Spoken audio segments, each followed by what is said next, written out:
Good morning and welcome to the Saturday day of racing at Ocrwc 2023. I'm Francesca and I am joined here by Tyler. How's it going, Francesca? Welcome, thank you for joining me. So today we have the 15k race to look forward to. The pro men will set off first, followed by the pro women. But before we get into that, let's have a look at what happened yesterday.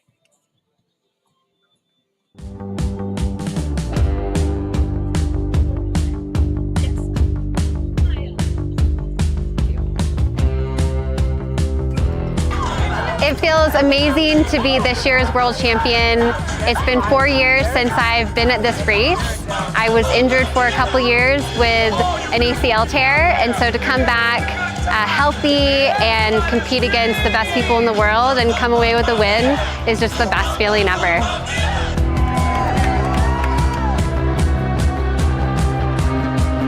The race was amazing, man. It was like full gas from the start. Ian Hosick let it out, and then I was able to open up the gap a little bit on some obstacles, and just really thankful that I have some health to be able to race again. You know, I wouldn't have anything if God didn't bless me with this health to be able to race. So I'm really thankful for that.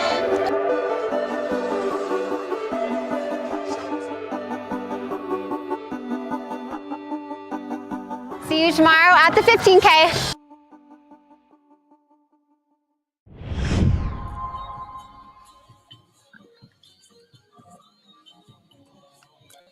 Yesterday's racing was absolutely insane. I don't know if you saw that finish between the women, but I think we need to talk about that first. It was the highlight of the day. It was the highlight of the day for me. It was incredible. The race itself was fantastic. We had some incredible pro women. I was so excited to see Nicole back after the injury and the operation and coming back to racing really strong. I was so happy to see her sitting really strong and steady in second place.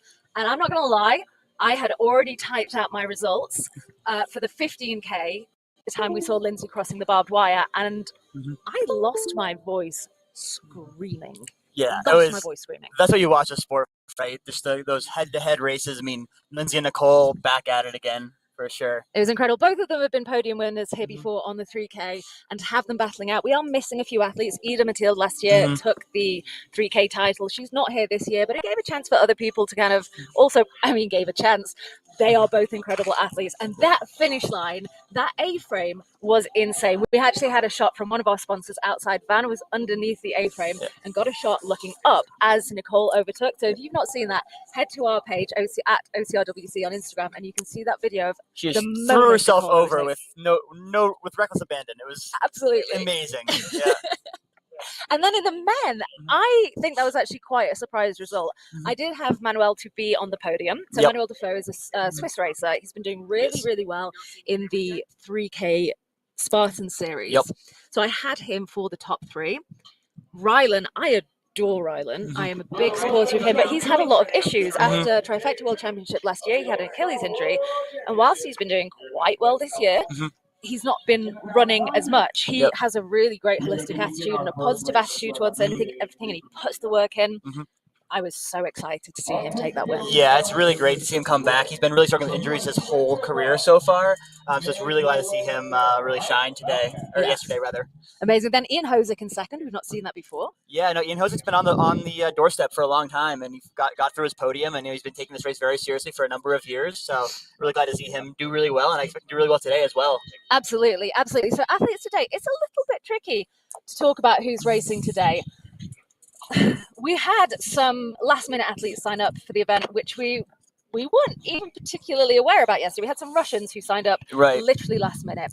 I'm looking at the pro list here. The Russians, you have Igor Belousov, who was a two-time podium winner last year. So, not a surprise there. I think he was 7th yesterday, if I'm not mistaken. So look out for him today, I believe, to do really well in the 15K. I imagine so. So he's not on our list here, and we do know there are some athletes on this list who are not racing today. So Manuel, I spoke to him last night. He has a knee injury, and he's focusing on Mexico now, so he's not going to be taking on. So we can talk about the the athletes that we kind of know are going to be there. Mhm. You know, we've got Ryan and Lindsay for sure. Yep. Yeah, and Lindsay has been the champion, I think, every year except for she missed 1 year in 2019 since 2015. So. Yeah, so in 2019 she fell off an obstacle in the rain, and was it Nicole that took the top spot that year? Nicole, Nicole. Rebecca? Yeah, no, Nicole actually DNF'd that year. It was Karen was her name. Oh, from Karen, of course, Karen Yes, Carlson. yes, Yeah, wonderful. So that was in London. It was a very wet year. A Mhm. lot of the Americans, didn't perform right. as they would normally do, whether Mhm. it was the weather or the jet lag, or I'm not sure. So yeah, she is kind of headed for the top spot, but she did say yesterday, and she really struggled. Both her and Ryan said they've been acclimatizing for the last couple of weeks. They really struggled. She had an Instagram post where she said, after 400 meters, I could taste the blood in my lungs. And I was like, that's me every time I run 100 meters. I agree. But I know that feeling. I agree. I ran the 3K yesterday myself in my age group, and it was, again, same thing, right? A quarter mile in, you're just like, my lungs are not working. I'm really fit in my legs, but my lungs are just not letting me perform the way I want to. So absolutely. Tough. So yesterday they ran at midday. It was so hot. I was in shorts and a t-shirt and I was sweating. Today they're running at 8, so it's a lot colder. We do have that lake dip quite early on. I've spoken to Garth this morning. He has done all his, obviously now being Spartan, they have a lot of safety procedures in place, being a big company. They have done the maths. They're deciding what is the right thing to do. As far as I'm aware, that dunk is still in because the temperature is not cold enough that it would cause any damage to anyone. I mean, it's cold here. I'm wearing right. Yeah, it's definitely not going to be pleasant. But if I'm not mistaken, I believe that the rule is the air temperature and the water temperature has to be at least 80 degrees, and I believe they meet that minimum. And believe 80. It's combined. Oh. No. Sorry, we get very mistaken for being the timing table here. For anyone watching, we are not timing. Timing is inside. So we get interrupted a fair amount. I apologize. So so as far as I can tell, all the maths is adding up and it's looking like they're good to go. Yep, so like I was saying, the air temperature and the water temperature has to be combined 80 degrees at minimum. Combined 80. Yes, like 80 degrees is quite high. Right, for a regular water, that would be, I would like to do that swim. But yeah, correct. So we'll definitely be chilly for sure. Absolutely. Let's have a quick talk about the obstacles that are out there. So we have all the obstacles that were on the 3K, plus a few more going on today. Yeah, up to number 7, rope climb, is going to be the same as the 3K, and then they break off and continue up the mountain there. We did core crawl as well yesterday, but then get farmers carries. So we didn't have any carries in the 3K race. A couple carries coming up the middle section of the course. There are quite a few carries in this course. Yep. So we're gonna have a farmer's carry. I believe those almost like grocery bags, sandbags. Yeah. You're gonna have to carry there. I believe we have the firefighter carry, so those tubes we saw. So from Fit last Fighter. year. Fit Fighter kind of replaced Rec Bag. That has been a classic OCRWC obstacle for years. If anyone remembers the Rec Bag carry in, I want to say 2016, when people were sliding down the mountains on their butts. Yep. Or it might have been 2017. And like they are Toronto, a classic. in Ontario area. Yeah, that's right. It's a classic carry. And we have a ton of classic OCRWC obstacles going on. Gibbons, Snake Pit, Force 5 low rig, Fit Fighter carry, Pendulum, Stairway. Let's talk about Stairway. Have you seen that? Yeah, Stair 3.0 is new last year, and it definitely gave a lot of people some fits for sure, especially given the dew on the obstacle. Especially in this kind of temperature, you could see a little bit wetness on those metal bars. Yeah, so Stairway in the past was a wooden obstacle. Right. So imagine it, if you don't know it, like the inside of a set of steps, and the grip was this kind of grip. Yeah. This year, it's more like a caving ladder that goes up and down. And I think for the pros and those with very good grip, it's actually a lot easier. For me, because you wouldn't be able to double hand it, I think I would find it harder. Yeah, I agree for sure. You have to use that mixed grip though too, where you're like this instead of like this. Yeah, that is very difficult. But if you've got the technique for swinging, you can do it. Oh, I apologize. It is so chilly out here right now. I feel a little bit sorry for the athletes. I'm wearing my gloves just for commentating here, and she looks like. Got some gloves for Francesca there too. my cold little hands. She says, moaning as she sits down as the athlete's about to run 15K around a really steep mountain. I shouldn't really moan. We've also got Ricochet. That's a fantastic obstacle. We saw that yesterday. It's always a good one that's close to the finish line. And Triumph and the cargo nets are right at the finish, which yesterday is where we saw Nicole's victory happen. Yeah, and no Urban Sky, is that right? It wasn't in it last. It wasn't in the 3K, and it was supposed to be. And I don't know why it wouldn't be in the 15K. I'm a little confused. Yeah, me too. If you're looking at the map at home, I believe the order of obstacles is a little bit off. Yes, so some of the obstacles had to change order towards the finish because basically of the because of the mountain, what the mountain looks right, like, just logistics, right? and the hill. I'm Yes. losing my words. The mountain's not as flat in some places as was expected, which you may go, well, it's a mountain. What do you think? Yeah, but in some places. So they've just switched some of the obstacles around slightly, but actually having Triumph and the cargo climb at the end has proven so far to be brilliant. I don't know if you saw that athlete yesterday, again posted it on our Instagram page. She was at Triumph for about an hour. Wow. She managed to get through Triumph fine, but she couldn't do the cargo net. Ugh. And by the time I saw her, she was like, hop, hop, doing it with the cargo net. And then I was there, I caught her on video doing it. She was howling like an animal with pleasure when she finally got through. And that for me was one of those really key OCRWC moments. The crowd was there cheering her on. Her partner came out, like they were on the floor hugging. She couldn't, she had to compose herself before she went over the cargo climb. Because let's remember, this event isn't just about the pros. This is what we cover here, but it is about everyone who runs. And having that obstacle there within sight of the finish has created some really beautiful moments. Yeah, it's victories like that she'll remember forever for the rest of her racing career, for sure. Absolutely. That's the thing about Triumph too. If you're having a hard time on that cargo net, you have to do the jumps every single time you fail the cargo net. Yes. Which can get difficult and I mean, if you're racing, jarring, then it means that you are wasting a lot of time running back and doing it again. So something really good that we've got this year as well is that we have timing mats throughout the course. So we will be able to bring updates as to who is passing those mats as they go. That was really, really helpful yesterday, because sometimes you lose eyes on the course, sometimes technology fails, sometimes we just can't keep up with these athletes. Like, shout out to our rabbits. They're all kind of regular people, albeit athletic. Yeah. A lot of age groupers, right? I was a rabbit yesterday, and yeah, for sure. As soon as they start running, of course, it's hard. Yeah, if I could run the whole race with them, I would be in there. Yeah. So absolutely. Right, here we are at the start line.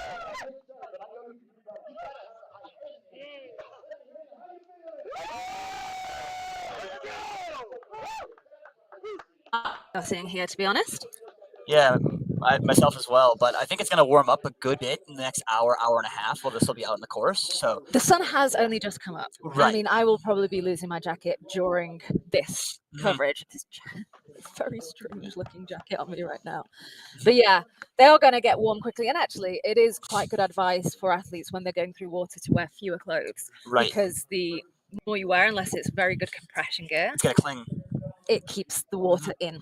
And it will make you more cold. Now, while they're getting ready here, should we talk about some of these athletes we're going to be seeing Let's here do that we it. can get an eye on? So I think the first which we have to mention here is Tyler Veerman. Yes. Right, he was the reigning champion last year. He won by about 3 or so minutes over Ryan Atkins. Manuel Dufault was in that race, so look for him to do really well. He lives at elevation as well out in Colorado, so that shouldn't be too much of an issue for him. And he's really strong on obstacles and a great ultra runner, 100 miles at WTN last year. So I think Tyler Veerman is my pick to repeat at this moment. Okay, so is he your pick for top spot? I would say so, yes. Yeah, I think I would go with that. Who else would we expect to see on that podium today? Hard to see. Yeah, hard to see. They might be doing national anthem here, They so are doing might national want to anthem. go silent for a second. That our flag was still there. Oh, stay just that star-spangled banner yet wave. Oh, the land of the free and the home of the brave.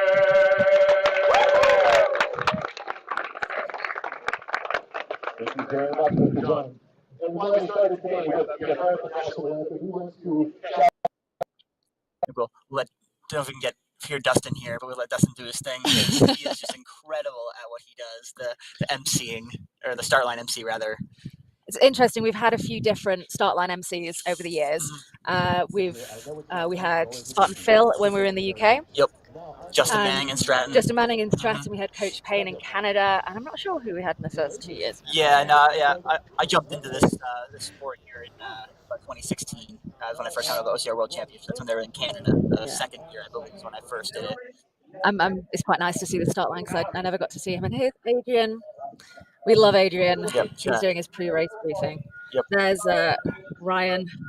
I mean, I know he struggled yesterday with the altitude and the elevation, but he's so strong and he's so capable. There's no reason why we shouldn't see him performing well today. Yeah, I mean, he is the legend of the sport, right? And it, doing really well since 2012, right? So almost the whole life of the sport, he's been really up there on the podium all the time. So to put him against the podium, it's like it's betting against the favorite, right? The one of the most experienced, one of the most championships. So I expect him to do very well as well. Also, I would expect so. another athlete I see as well wearing the blenders there and the pink shorts is Grady Jackson. Now, Grady Jackson, he's from New England originally, or that area, but then he actually moved out to California. He's been really strong. He's always done very great at Killington, which is a mountain beast course out in the East Coast. He moved out to California, actually done a lot more hybrid races like Beckett and High Rocks. That's becoming very popular. A lot of athletes are kind of sliding into that, aren't they? Right, they are. So haven't seen him out in OCR yet this year, I don't believe, but I'm interested to see how he's going to perform today at this 15K. Absolutely. We had Noah Busher running yesterday in 3K. He did very well in Savage. Maybe yesterday was a bit short for him. He is very, very young, and this is a really tough course. Maybe not expecting to see him on the podium, but certainly expecting to see him have a good time and do pretty well. Yeah, for sure. Another course got to mention is Ian Hosick. Yeah, after yesterday, second place. Second place yesterday, I believe. He definitely has a couple other top 5 finishes in this race. I think he is more of a long distance guy, actually. Okay, so he's more of a long distance guy, but he came second in the 3K. Right, yeah. So I'm expecting him to be up there as well. Leon ran the 3K yesterday. He was hoping for a podium, but he came in 5th. But I mean, a 5th coming in after Ryan Atkins is not really an insult, is it? Correct. Yeah, nothing to really bat your eyes. This isn't his distance, though. However, he is very confident on the obstacles. So, again, not expecting to see him on the podium, but should be seeing him on the camera chatting about him. Just about ready to go. And they are off. There we go. The men for the 15K 2023 Ocrwc.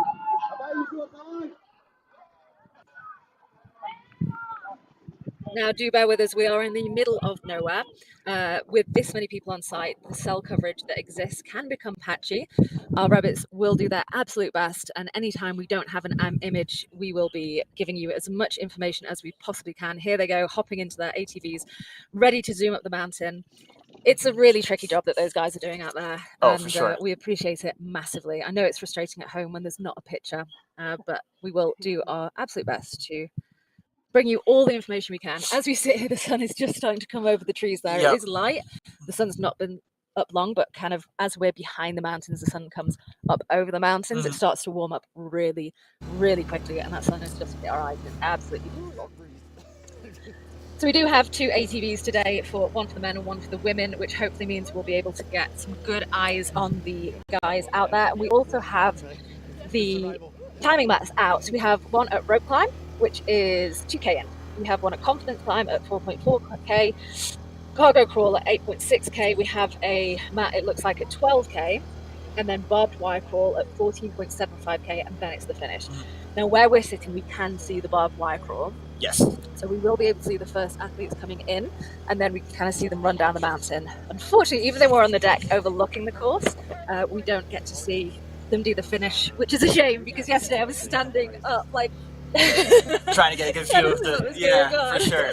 Yeah, and for you at home too, the time about this race, I believe last year Tyler Veerman won it in an hour 31, which is a very fast time for even running a regular 15K. There it is, an hour 31, which aside from the years in London when it was extremely flat, that is one of the better times that's ever been run on the 15K. So here at the elevation and some of the obstacles, I could see it being a little bit slower this year, maybe more in that high 130 range, but very, very, very quick to even be honestly sub 2 hours is very quick for most people doing age grouper at home. Oh God, yeah. Yeah. So Tyler Veerman won last year. Previously, then it was Ryan Kempson, and before that it was John Albin. Every year it is John Albin. Yeah, John Allen obviously go to the sport here, right? And then also moved on to mountain running and has done extremely well there, winning several races out. UTMB. So definitely a shame we don't have John Albin out here, but he's kind of onto those big races there. Yeah, so he's running with the British Trail team, and he's just not allowed to do other things. And then in the women 15K historically, as you say, it's been Lindsay, Karen, Lindsay, Siri England. Yeah. The first year. We were talking about that, myself and Adrian. Oh, Here we go. Here comes some athletes here coming down. We've got the sun right in our eyes. Yeah, with the glare, definitely a little bit tricky to see who we got. Let me get my gutters on. Through walls, obstacle 2 of 12 already. 2 of 12? Well, it says 2 of 13, but I believe that was from the 3K. Yeah, it's 2 of 38, I think. Yeah, I believe it's 38 obstacles in total. Yep, and I see Ryan Atkins getting through the through walls there. Let's see who else you have. I have the aforementioned Grady Jackson going through right now. Reasonably tight bunch still, but they are. Is that Leon there in his jacket keeping cozy? Yep. Oh, nice. Oh, wow. Full send, this athlete here. They are still keeping. I mean, they're keeping a reasonably tight bunch, but there are a few at the back that losing. They are the slant walls, and then they will go over to Tyrolean Traverse. So hopefully, it's tricky ground. I've got to say that this ground is really, really tricky. You just saw a rabbit leaping over. Oh, so my gutters completely blocked the computer screen when I put them on. I thought we'd lost the picture entirely. No, I won't be wearing any sunglasses. Here we go. This is the Traverse. Did you see who's going through them? Yes, I saw. Like I said, I saw Grady Jackson, right? Because he's easier to call with the pink shorts there. I want to say he's somewhere around the 10th position right now. It was hard to see who's in the very front there because of that. The back half of athletes, but also all these athletes here are in the pro division, and in the pro division you have to qualify. So I believe there's a lot of races you could do to qualify, but on the Spartan side you have to be in the top 10 in an elite race. So that's very hard to do. If there are enough people in the right, so you have to be in the top like 50% if there are, and top 10, right? Exactly. So even these people bringing up the rear in the pro race are extremely talented individuals. Extremely talented. Definitely give them a lot of credit for also having the guts to jump into the pro race with some of the best of the best. Well, that's been a bit of a conversation in the UK. I don't know about how it's been in the States, but in like 2013, 2014, 2015, there was there is Tyler looking Veerman. Super happy, way out front. Is that a Russian behind him? Possibly. That could have been Igor.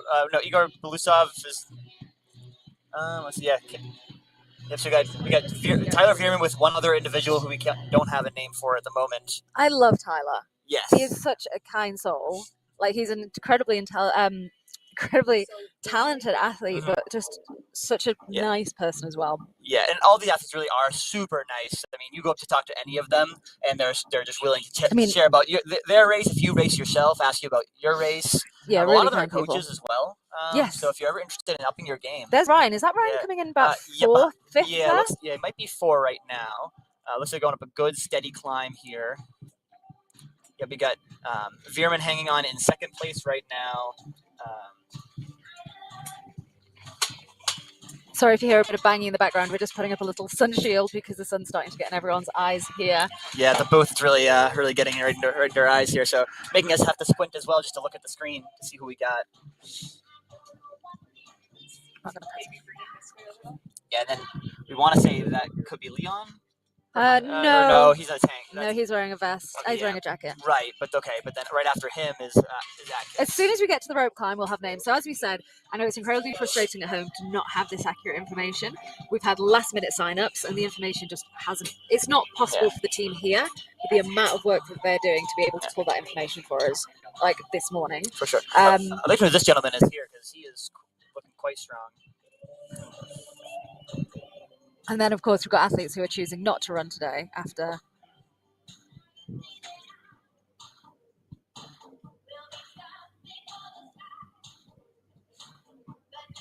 We've got the women going off. They'll be going off in just a few minutes, I think. That'll be good, too. When the women go off as well, we should have, hopefully, a clear picture on an athlete at all times for the most part, right? Because I have some action going with 2 races at once. So a lot more to talk about, too.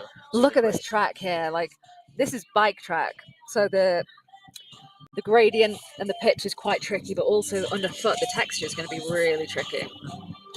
Absolutely.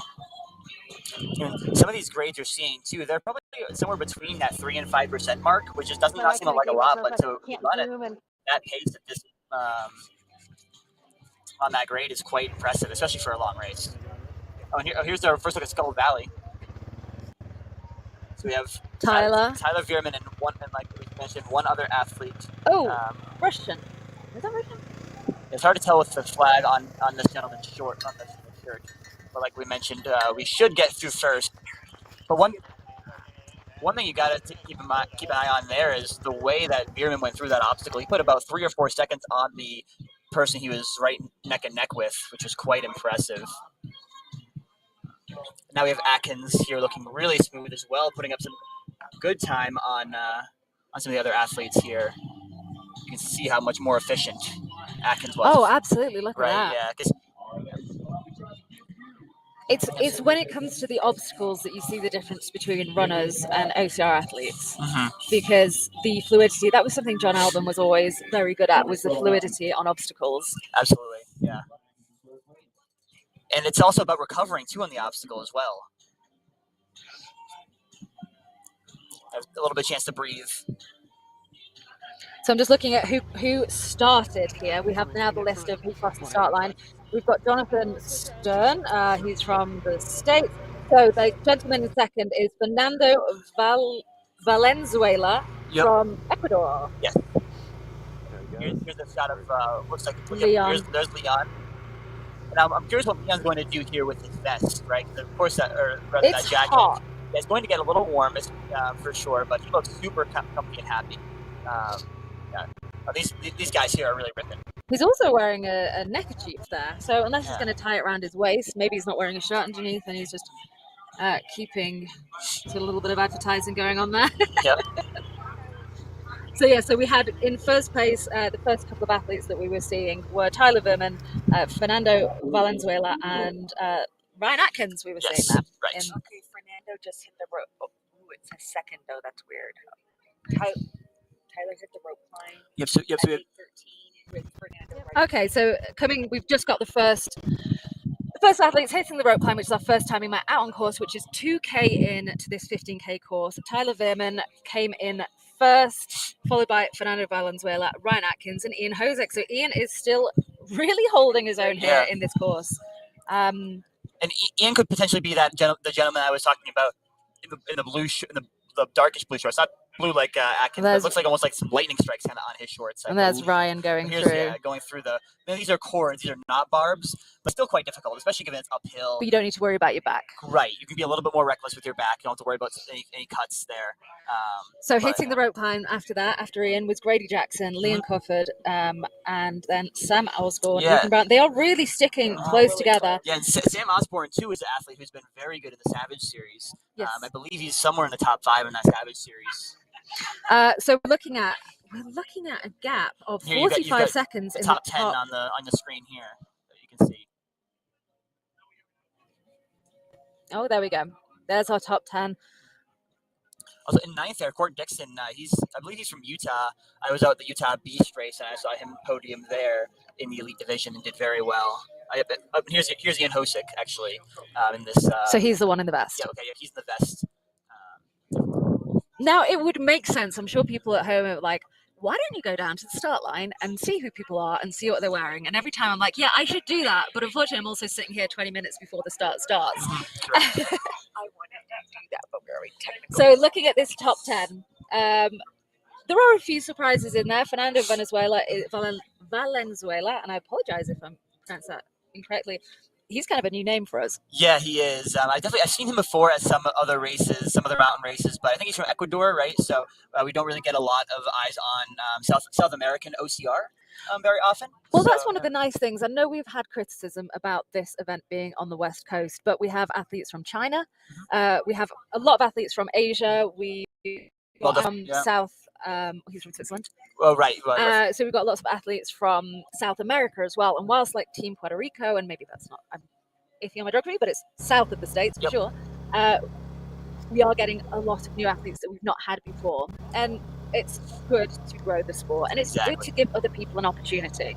So as you can see here, picture in picture, the women are getting ready to set off. They will be leaving in just a minute. Talking about the women, are we expecting to see any great surprises there today? I don't think so. Calypso Sheridan has kind of come out of nowhere and has been doing really, really well this year. Yeah, she's doing well at everything too, whether it's hybrid, whether it's GoRuck games. Yes. It's been impressive, right? I think she was 6th yesterday. Is that correct? Yes, I think so.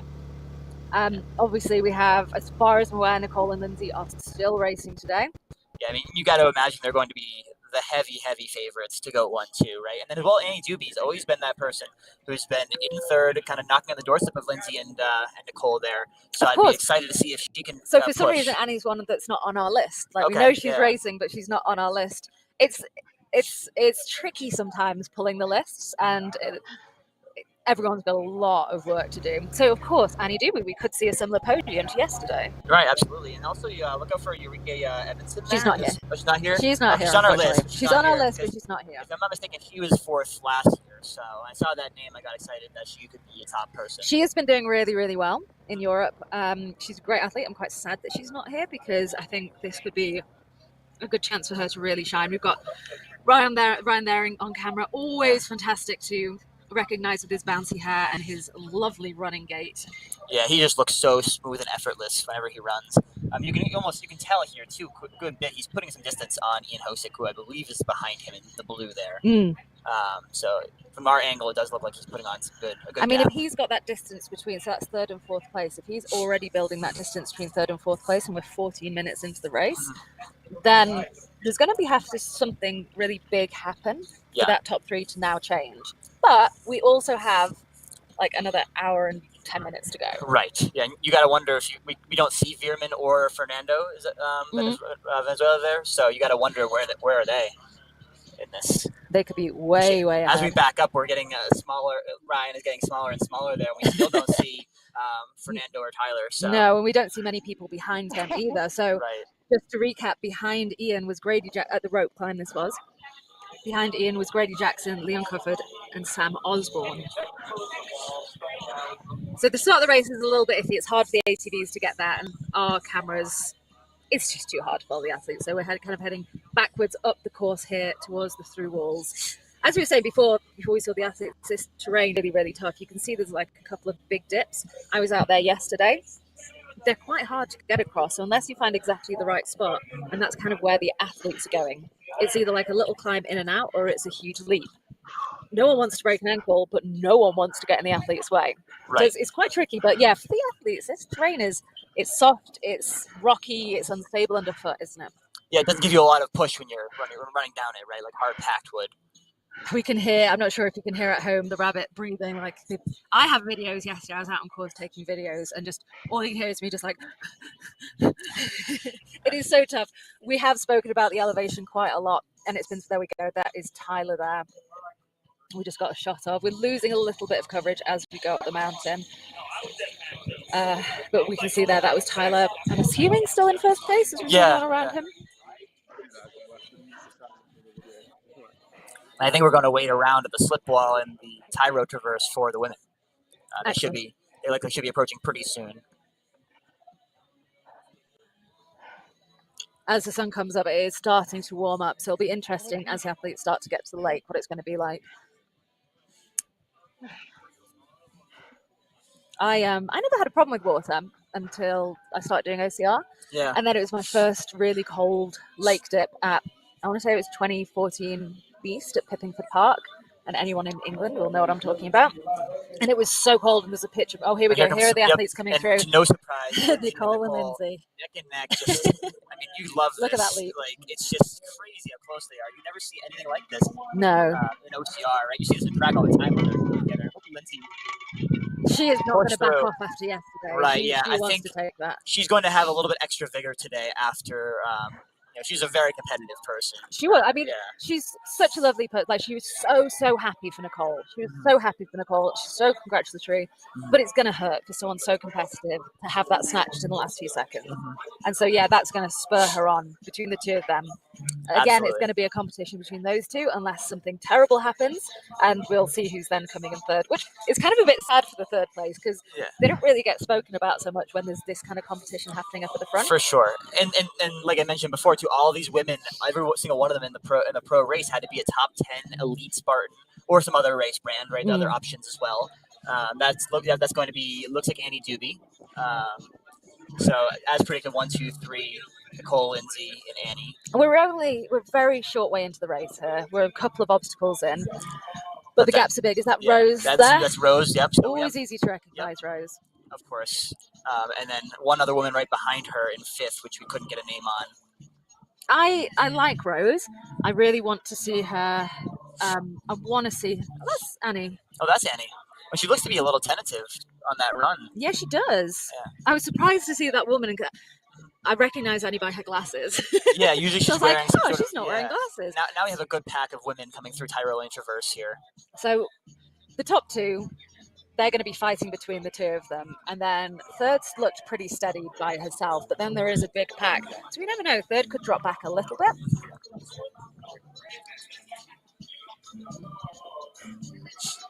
And then, yeah, there's certainly a distinct pack running together, which is kind of interesting because it shows that this is a real competition. Absolutely. That the athletes are really competing because, yeah, they're really having to battle it out there.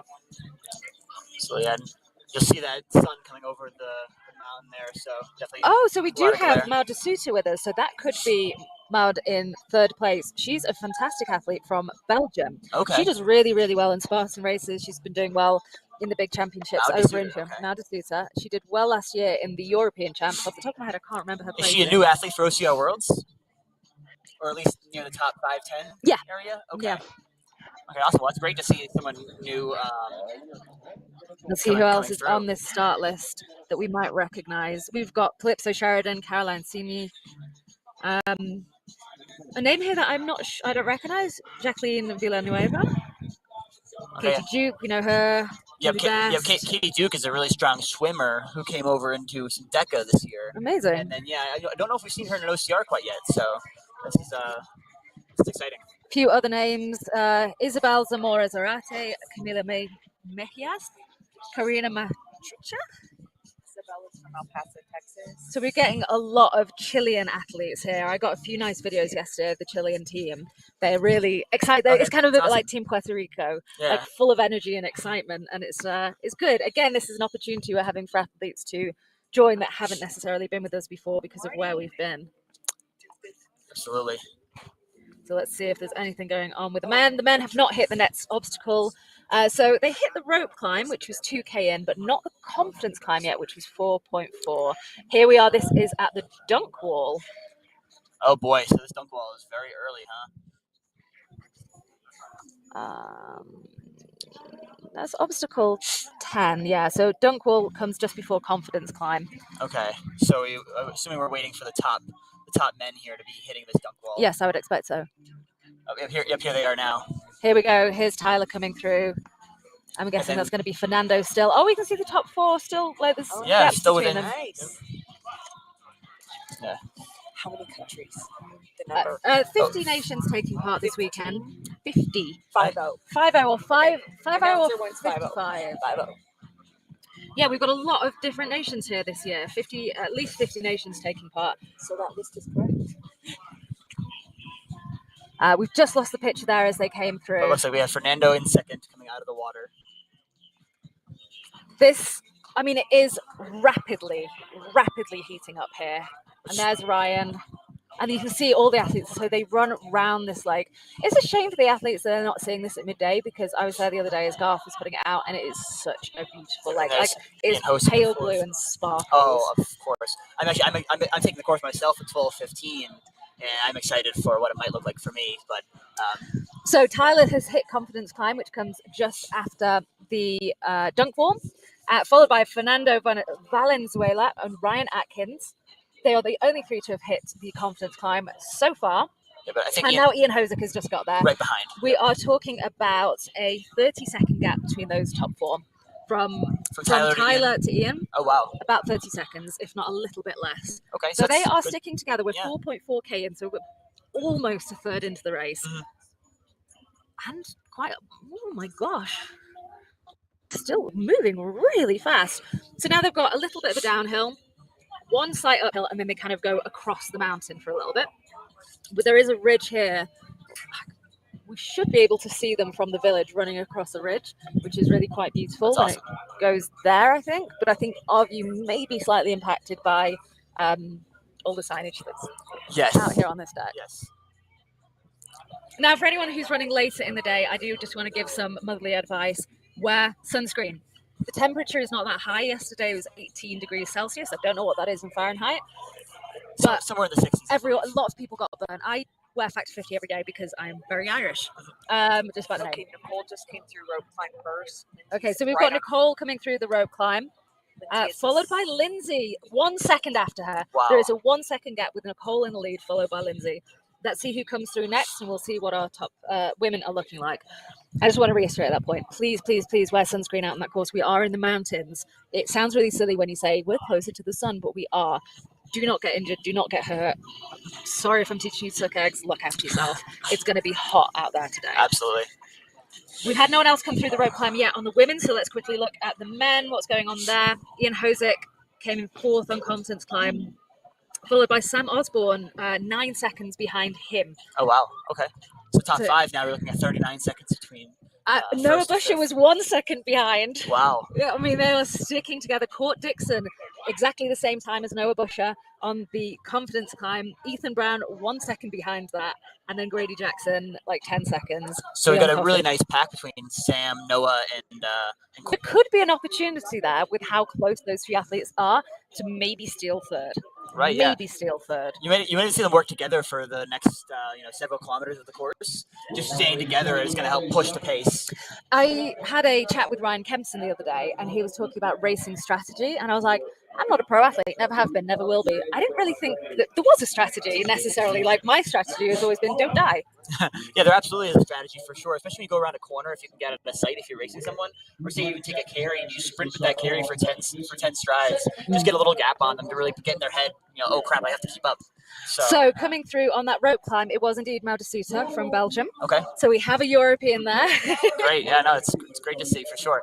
And now, so curious to see how she does for sure. Oh, it looks like we have this might be the farmer's carry. This is the farmer's carry. Okay, so it's not those sandbag grocery store bags filled with sand like I mentioned I think before. they're logs with chains. Yes, which I believe is typical of Spartan. I've seen that obstacle in the past. So out of interest for the women, as we said, Nicole and Lindsay came on the rope climb within a second of each other. Mel de Sousa was about 1.5 minutes behind, and then Annie Doobie was about 30 seconds behind her, followed by Florencia Cano, who was another 20 seconds behind her. Okay, yeah, and then like I mentioned before, I saw Annie Doobie kind of running a little tentatively on that downhill, so I don't know if she got a little strains that maybe. I heard some strains possible on that slip wall at obstacle 3 right before the Tyrolean Traverse. Could be. Because you have to get a little bit explosive, especially given how cold it is, right? Muscles might be a little bit tight. So hopefully she's able to work through that on the next section of the course. So a quick note about Florencia. I've not heard her name necessarily before. She is from Argentina. So again, another athlete that's kind of coming in that we've not had coming to the east coast of the UK, which is really nice. Makes it feel like a true world championship. It is. I mean, if we're looking at the top athletes, we have Europeans, Americans, South Americans. We have a lot of different people coming in, and that's what makes a world championship. Welcome all people countries. I want to pull up my lens on this one. We have the first 10. In fact, we have 15 athletes on the men through the confidence climb. Wow. So the next time we will hear from them in terms of timing is the cargo crawl at 8.6K. Having this timing maps out in the course is so great. Oh, very It makes helpful. it so much easier for us here to know what's going on, to be able to bring that information to you at home. However, looks like we're waiting for them right now. It looks like they're getting to some sort of obstacle, or is that because there's a trapeze? Mm-hmm. Okay. These are all quite close together. I did these the other day and we went around them. They're all kind of reasonably in the same area and they loop around. Let's just have a quick look at that map there. As you can see, they kind of come down. Where's the climb? The climb. I'm sorry. Number 11. Carry. Farmer's carry is number 9. Okay, they already hit that then. They hit that before the dunk wall. Yeah. Okay. That's why I was getting confused. So something quite difficult is not long after the dunk wall, we've got Gibbons. Mm-hmm. There's quite a lot of obstacles. You've got the dunk wall, which really hits the lungs. Absolutely. When the cold water, that's what I was saying before, when I kind of started to get issues with water, it was that feeling of going into the very cold water and it taking your breath away. And that's what happens with drowning. It's not, you can't sometimes happens. It's the shock when you get into that water. They've got a downhill with a lot of obstacles and then they go right back up the hill again and then across the mountain. And those obstacles are really piled in 10, 11, 12, 13, 14, 15. Dunk wall, confidence climb, trapeze. Trapeze is not difficult. It's a lovely obstacle. Inverted wall, snake pit, gibbons. Now the ropes on snake pit this year, they're very, very fine. Oh, really? They Okay. do have knots at the bottom. So the first ones you go across, you can use the knots, your feet on the knots, but they're very, very thin ropes. So that could cause a few problems for people. Okay. Yeah, interesting to see because it's not an obstacle you see anywhere else. Currently getting a shot of the farmer's carry again, but so we're hoping to get some more shots of some athletes coming up soon here. They also are expected to hit this really large ridge as well, but also a really large climb to get there. So definitely curious to see how they're going to be able to handle this grade. It's upwards of 35% on some of the steepest grades. Yeah, so still kind of just here waiting for some more athletes to pop through here.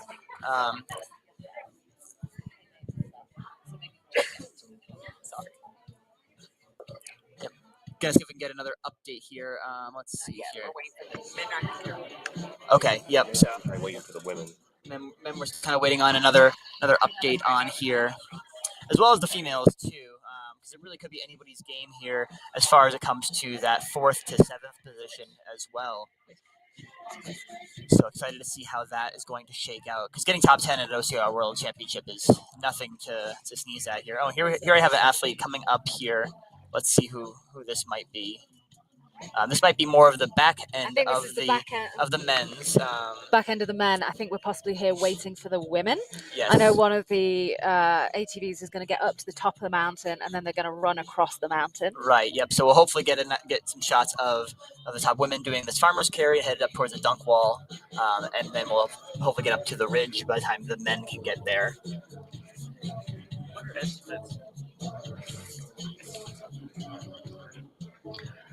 As mentioned, it can be quite difficult in this environment to get good pictures. We can actually see all the cameras that we've got.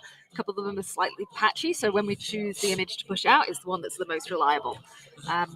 Do have patience. I know it can be frustrating at home. You want to see everything that's going on, and right now we can see some blurry lumps running towards us. Yeah, that looks like Lindsay Nicole. Oh wow, just right on each other's shoulders, which is just. Yeah, so that 1 second at the rope climb, Lindsay took it. It's amazing, isn't it? When you don't know an athlete, it's hard to recognize them. When you do know an athlete, you can recognize them by a blurry mess. Yep. And here we go, farmer's carry. And they're just making this look easy. They're jogging with it here. They're heavy. They're heavy, and those chains are not nice. No, definitely rough on the hands, too. So we've still got Lindsay Nicole way ahead. Last we heard, it was Maud D'Souza in 3rd place, followed by Annie Doobie, like 30 seconds behind her.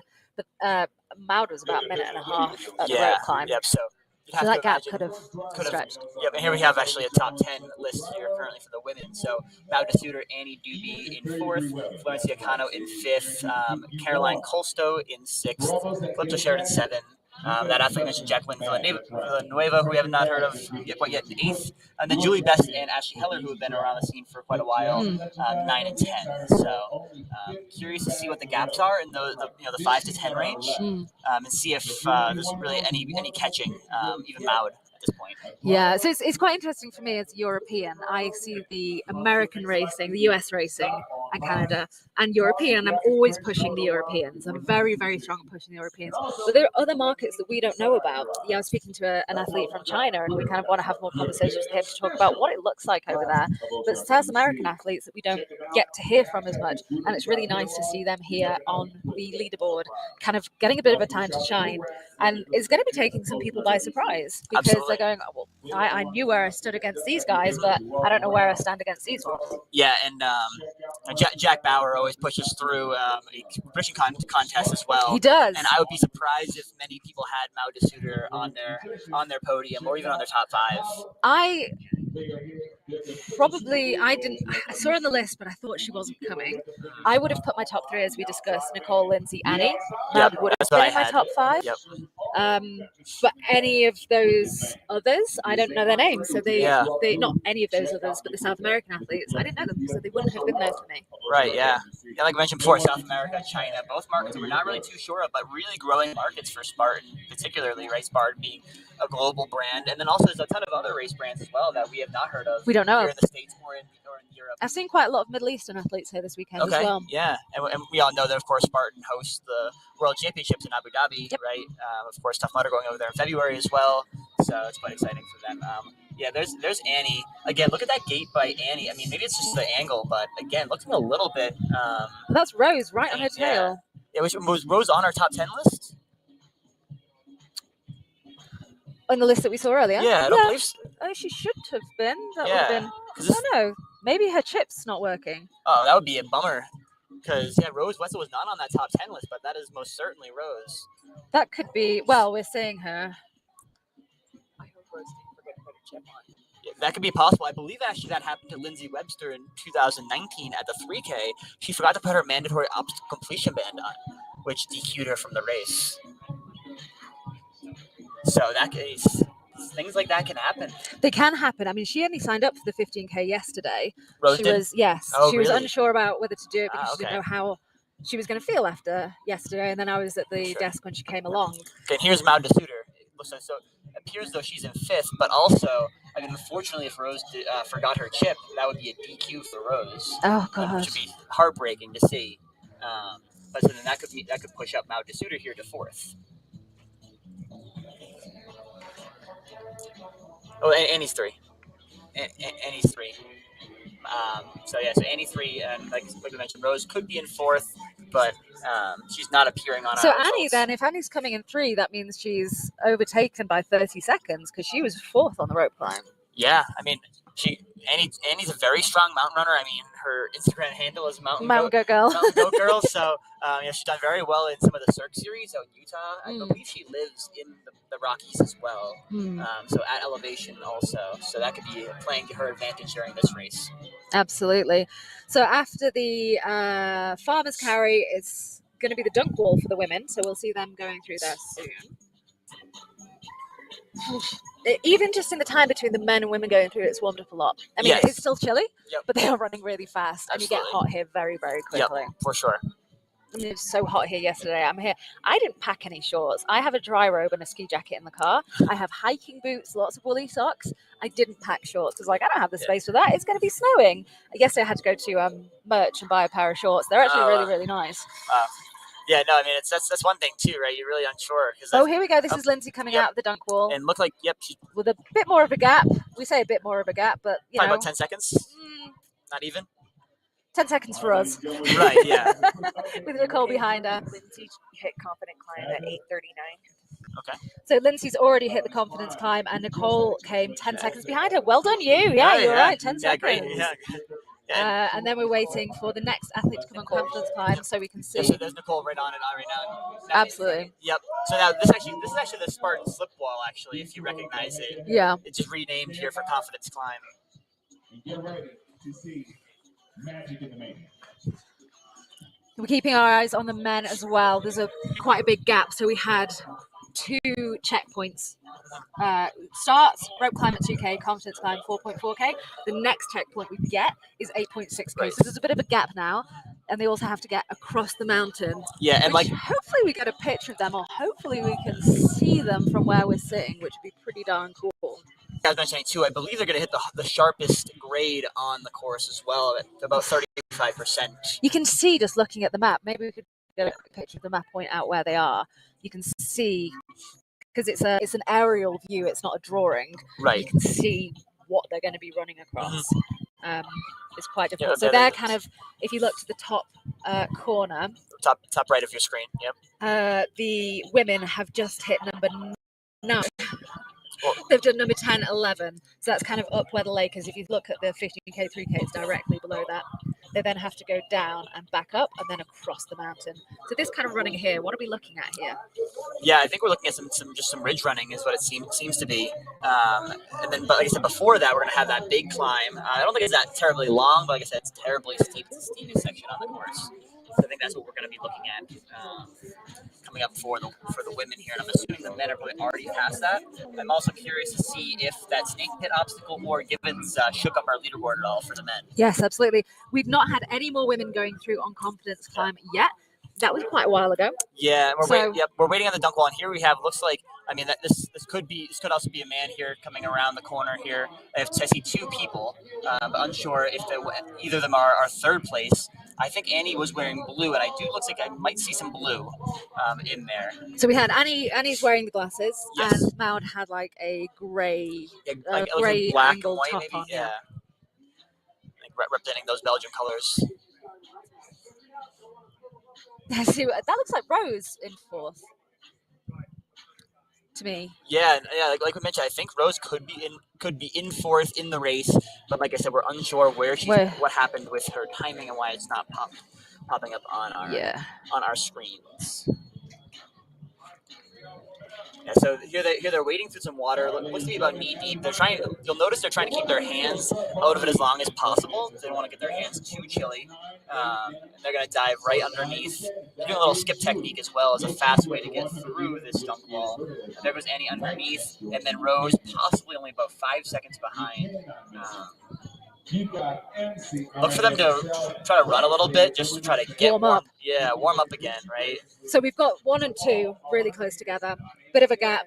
Would we say like a minute and a half, 2 minutes? Probably, yeah. Yeah, exactly. Yeah, we'll find out when they get to the confidence climb, which is very shortly here. But we don't know. Yep. We have these issues with Rose, which, by the way, I am messaging people. When you don't hear me talk, I'm poking him, going, chat for a bit, because I'm trying to message people behind the scenes saying, something's going on with Rose's chip. Yeah, for sure. If it's not working, I hope it's an error, a race error. Right. Because we have so much footage, we'll have footage of her crossing the line.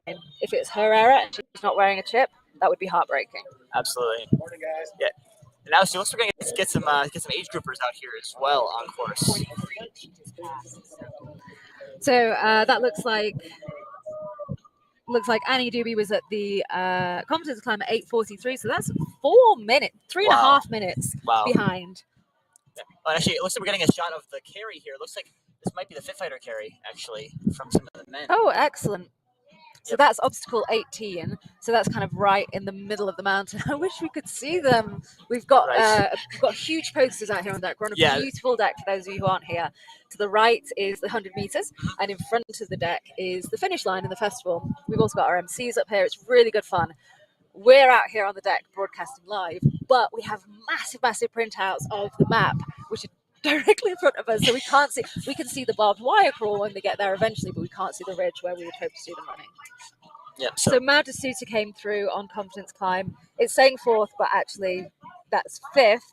She came through a minute after Annie Doobie. Okay. Yes, it's quite the large gap. And here goes Leon. Here's Leon with his. It looks like it's a double carry. It's a double carry. Maud just came through.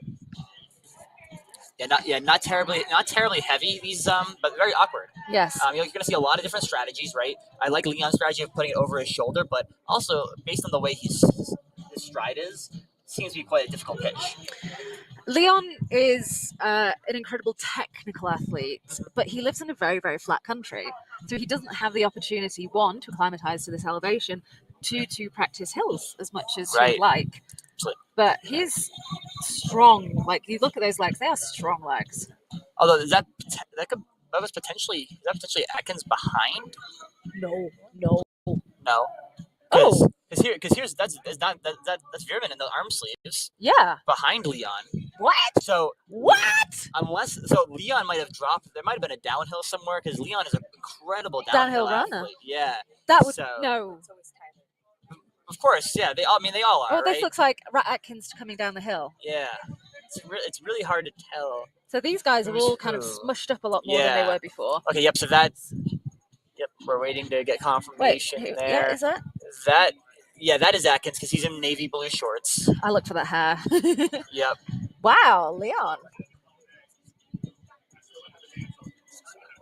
Yeah, so what are we looking at for timing map-wise? That was carry. A cargo crawl, that's Fit Fighter carry is obstacle 18. Cargo crawl is obstacle 20. But it's all the way across the mountain. They have a full kilometer run. Who knows how technical or hilly that is, but even still a kilometer at this pace. Yeah. Looking at the women now coming through the confidence time. So we had Lindsay Webster, Nicole Miracle, Annie Doobie, and Rose Wetzel, who's not showing up in the results. Then Mount D'Souza came in about a minute after that. Florentia Cano came in a minute and a half. Julie Best a few seconds behind. Caroline Simi a second after. Calypso Sheridan 20 seconds after that. So that group is still sticking together. Yep. So it's really, top like really that tight. 6 to 10 range is still going to be together. So we hope to see them and be able to push each other through this race and not get really spread out like the rest of the field is seeing right now. But as we've just seen in the men, we think, unless that's a double loop of the Kerry. Yeah, who knows? Yeah, or yeah, because I know sometimes, like especially Garfield being one of the main designers More of the sadistic course. men out there. Yes, Yes. he likes to draw the Spartan helmet or something like that. So That is a big trick of Thomas Blanc. He yeah, loves it. So he's a race director well, he's from France, but he raced out the UK for a long time. He then started working for Spartan and became a race director. He was race director for Trifecta World Championships. He may still be actually, and he does lots of trail events now. If he is a race director for an event, you know it's going to be really, really horrible.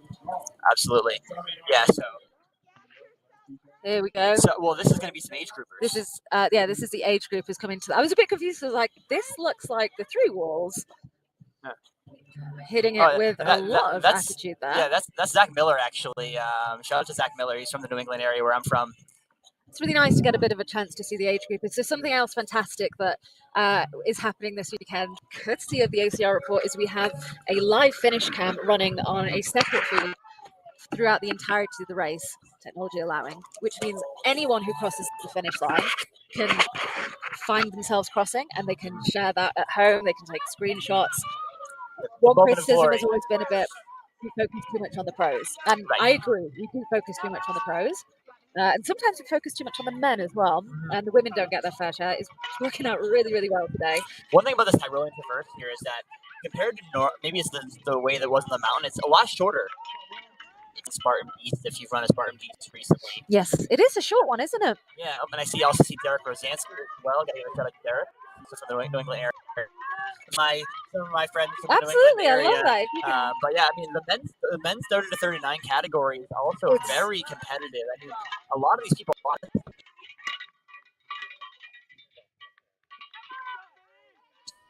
Category across everything. I love this guy. I don't. It's our biggest category. It's our biggest audience. Yes. That those are they're kind of the ones who step up the most. Absolutely.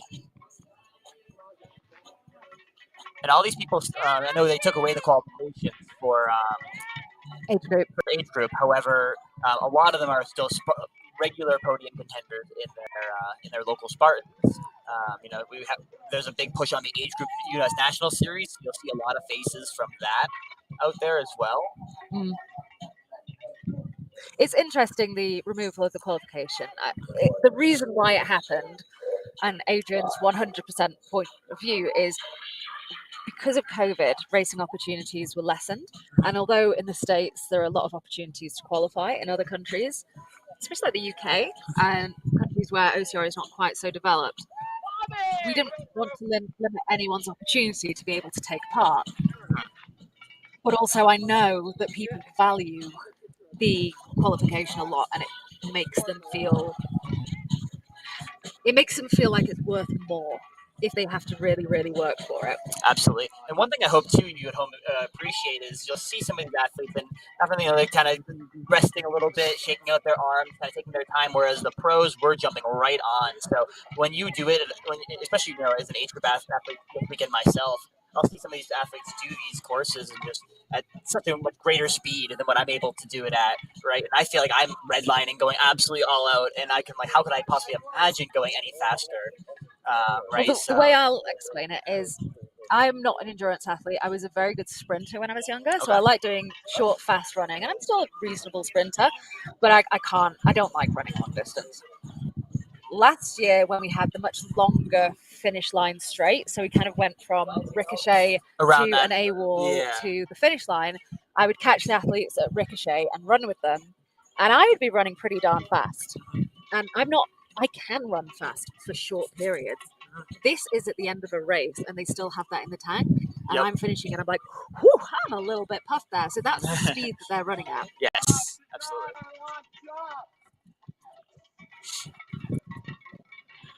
So we've had more of the women coming through the confidence climb. I'm just checking. Yeah, up to the top 16 for sure. Coming through confidence climb, top 90.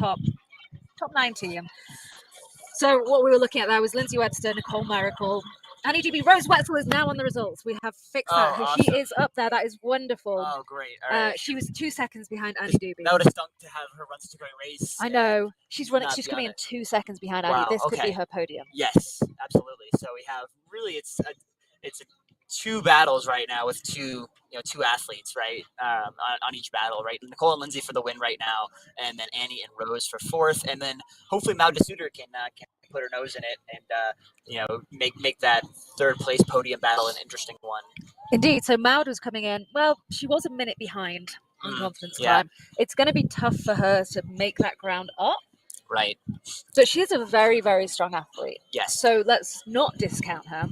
The next athlete coming after was over a minute and like 40 behind. So, right. But still, all it takes is still a different. We haven't had really any rigs yet for the women's race. True. All it takes is a little slip up, and sometimes you get shaken. Your confidence goes a little bit. It might be a little bit chilly if you're waiting around at a rig. And actually, here we're getting a shot as the ATV goes by. The force 5 over under can be a difficult one as well. I'm not sure where exactly that one is. I wish we had a mat across the middle of the course, like across that ridge. Right. So this is stairway area. Where we're seeing on the screen currently, that's stairway 3.0, which is 24. We've not had, actually 24, 23, depends which side they're on the mountain. No, it's 24. We've not had any of the men showing up on the timing mats yet for cargo crawl, which comes a fair amount before stairway. So that's what we'll be sharply have some eyes on the results, constantly refreshing for you to get the most accurate, up-to-date results here. So we'll see what happens. It's amazing that, I mean, these mountains are tough. These poor little ATVs. I was in one the other day, and they're like going up the mountain. It's like a roller coaster. Yeah, whee! But to be able to keep up with these athletes, we are using cars. Let's just put it that way. Yes, it's absolutely necessary, right? Because some of these are some of the best trail runners, in the country or in the world. So I've worked with crews in Europe. They do it slightly differently, and they do have athletes as rabbits, and what they do is they run the whole course with the athletes. But the athletes that we're talking about who are rabbiting are people like David Labrosse, who is, I mean, he's currently in Madrid this weekend leading a team for the Madrid 3K. Like, he is a top tier athlete, so that means he's then sacrificing his race to be doing this. There's a lot in it. And here we have a shot of the Force 5 rig right there. That's driving away now, but which it's over there. It's up there, maybe. Yeah, we're just trying to find it on the map. So Force 5 rig is number 26. We've got a couple of obstacles that are really close together, 22, 23 on one side of the lake, follow around the lake to number like you're 24. mentioning, Francesca, too, you can see now the water is how crystal blue that is. So beautiful. Stuff you probably viewers at home don't see anywhere that you live. Yeah, there's nothing quite like water in the mountains. I love the mountains. I love water, but I love the mountains. And we have another cluster of obstacles here. It looks like this is Gibbons, is what it seems to be. No? I think this is like the rig, 2023 rig. Okay.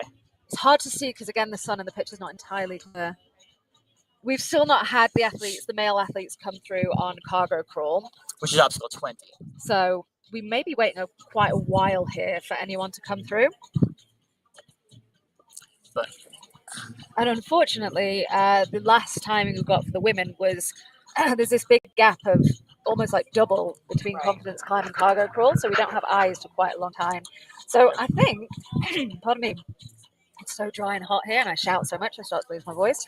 I think everyone at home is probably going to have to put up with us chattering for a while whilst we wait for these athletes to cross his rig. I do So apologize. I see Pendulum over there, and then this obstacle. This one might be the 2023 rig, possibly. I think that's the 2023 looks rig, a little yeah. unique, which of course makes sense, being the 2023 rig, new rig for this year. And let's talk about some of this this terrain here. It looks to be like it's hard to tell what the packing is on it. Is it soft? Is it hard? Hard to really tell. You're going to see a lot of the athletes in VJ shoes. Yes. Right. That's going to be for the most part. And you'll see there that sun is quite glaring. But I think this terrain is some of the better terrain that we have on the course, as far as I'm aware that I've been out on. The beginning and the kind of right side of the mountain, it's very loose and very rocky. This is more kind of compact. Yes, absolutely. You've got less of the kind of brush, less of the little things that you can trip over. It's slightly more flat and less uneven. Yeah. And after this, it's downhill for a long time. So this could be another place where we see, as we were saying about Leon with the good downhill running, this could be a chance for him as well to catch up some key moments. I remember last year I was looking at Tyler Veerman's Strava segment for that downhill that we had in Stratton last year, and he ran a 4:35 mile on that downhill segment. Of course, different race, different part of the country, but still very so. Some of these athletes are going to be running, 4 mid pace down some of this terrain. What was who was I speaking to yesterday? It's Manuel Defoe who came third in the 3K. So as I mentioned before, he's from Switzerland. So he comes from elevation and he has some of the best mountains in the world to train on. I'm a little bit biased. I love Switzerland. Yes. So he shouldn't be a stranger to this kind of environment, but he was kind of trying to explain to me what it feels like on the legs. He was like, it almost feels like when you're going downhill, that you're going as slow as you are uphill because your legs are slumped. Yes. He's French native speaking, but yeah, I think that's what he was trying to say. Like your muscles are so hard, it's hard to get that control going downhill, especially when we can see some of this kind of terrain. Sometimes even going quickly downhill, you feel that G-force, and you almost feel like you're out of control, almost like you're going too fast in a vehicle. Even I have a friend who's an excellent endurance runner. He does multiple day. His last event was a race called Tour de Gion, and it was 350 kilometers, I think, in the Italian mountains, and he loves downhill running. He really, really loves. He marches uphill and runs downhill. And anytime I've seen him do it, it's just a case of, it's almost like a Muppet. Like you're in a Rachel from Friends, and it's just like, you just let yourself go. Yeah. Just go with it and keep your balance. Exactly. Yeah. Some people will flap the arms like a windmill to try to help with that. It requires very different muscles in your legs as well. Though, like you have to be engaged in the right things and very strong knees too. Yes. And of course, you've got to be able to rely on your shoes. Right. Yeah. Be confident in those steps. Right. And that's why I mentioned a lot of people are wearing those VJs, particularly VJ Extreme 2 is what I'm seeing on a lot of athletes and a couple of Sparks as well. So we're still waiting here for some. We see a little bit of snow there in the corner, which is through cargo crawl first. Wow. So we're getting some news. We're getting some news on the cargo crawl. We've had Ryan Atkins come through, so we've had a little bit of a change there. He's overtaken Tyler, and it looks like we have Ian Hosick in second in the cargo crawl. Sorry, I've realised we're on the screen there, and all you can see is the top of my hat. And let's have a look. Is there anyone on the third? No. So it's Ryan and Ian coming through. 20 seconds between Ryan and Ian. Wow. Yeah, so very close still. And incredible that they made a move on Tyler Veerman and Fernando Valenzuela. It will be interesting to see because when we saw the Fit Fighter carry, we saw Ryan and we saw Leon ahead of Tyler. Now, Tyler, we know, has, well, I am not aware of any injuries or issues Tyler's been having. So there's nothing that I'm aware of that could be holding him back. So I'd be interested to know what happened for that switch to happen.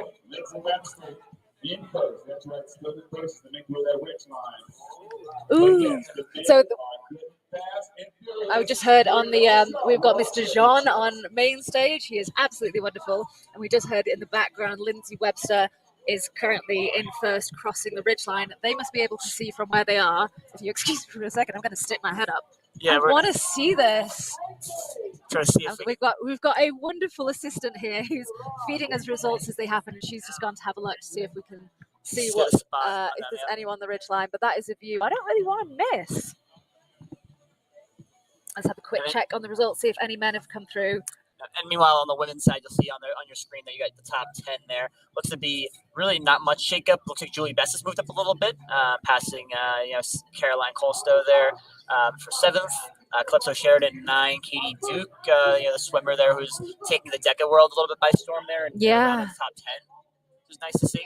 I'm surprised to see Calypso in 9th. Yeah, I was expecting her to be a little bit higher, but she really has bounced almost a similar way as Chris Rogowski did, right? Very similar, where she has just come out of nowhere and done really well at Go Ruck games, at Deca Fits, at Savage races. So, but maybe she'll have some time to still move up because we're still probably for the women about halfway through the race, if that. Maybe even True. A little bit There's less. still plenty of time, and as we saw, this moment is kind of where the changes happened within the men. Right. Yeah. So Leon is in 3rd currently. Wow. So Leon, as we mentioned, he is a short distance runner. Yeah. He is known for his grip strength and running flat. He is not a distance or endurance runner. So to have him in 3rd currently is incredibly exciting. And Fernando is currently in 4th behind him. A reasonable gap, like 26 seconds between the two of them. Okay. Which is not inconsiderate. And what about the gap between Atkins and Host Leon there? So Atkins and little Hosick, we're ways. looking at 20 seconds between Ryan Atkins and Ian Hosick, and then we're looking at about 3 minutes for Leon. Wow. So there's a big gap there between the top 3, but it's the top 3 is the podium. Yes. So is there a chance that Fernando can overtake Leon? Absolutely. Absolutely. It ain't over till it's over, as we always say. Yeah. And then Igor, this is the first time that we've seen him placing it, so perhaps he had an issue with his chip as well, because we've not seen him. He's in 5th. He was one of the athletes that placed. Here comes Atkins right now, coming down and looking so strong. Is Atkins?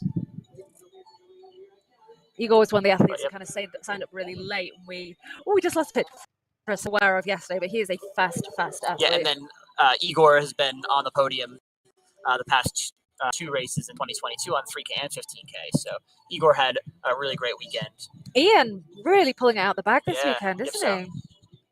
Wow. No problems for Atkins Absolutely on that moved rig. that through so quickly. Yeah. So just a quick shout out to Jack here. That's Jack Goras. He is one of our photographers. All the really great pictures that you see going out, that is him running around. He has, God knows how many cameras that kid has. So, and then here comes Atkins up on what I believe is Pendulum now. Yep, down. Yep. So 6th and 7th, we have Tyler Verman and Ethan Brown with just 2 seconds between them. Okay.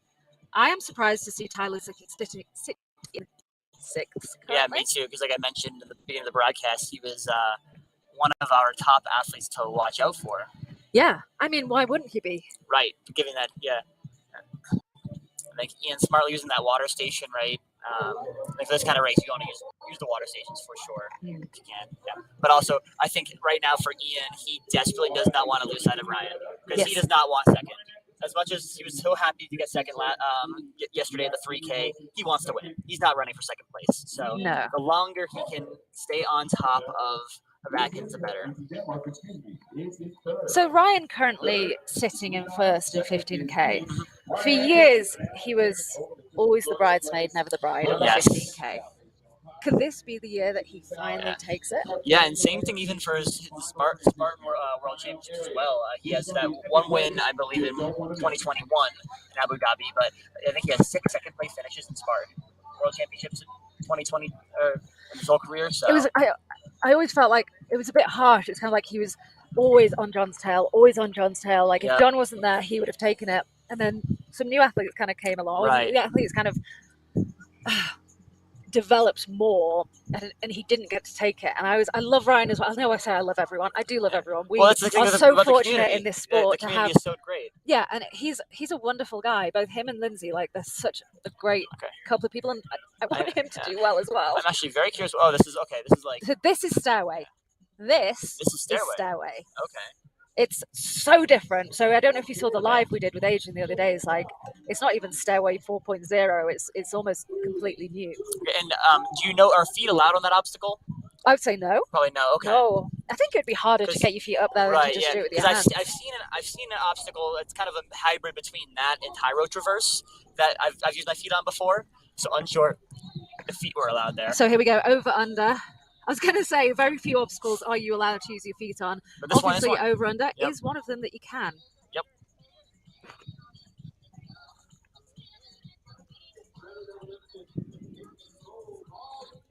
25 of 38 were 1 hour and 2. So they started out really, really fast, these guys. This is looking a bit more how we'd expect in terms of timing. Right. We kind of expect the guys to come in, what, like an hour and a half-ish, an hour and 25. We have a downhill, which they're probably going to take really fast, but then one more uphill.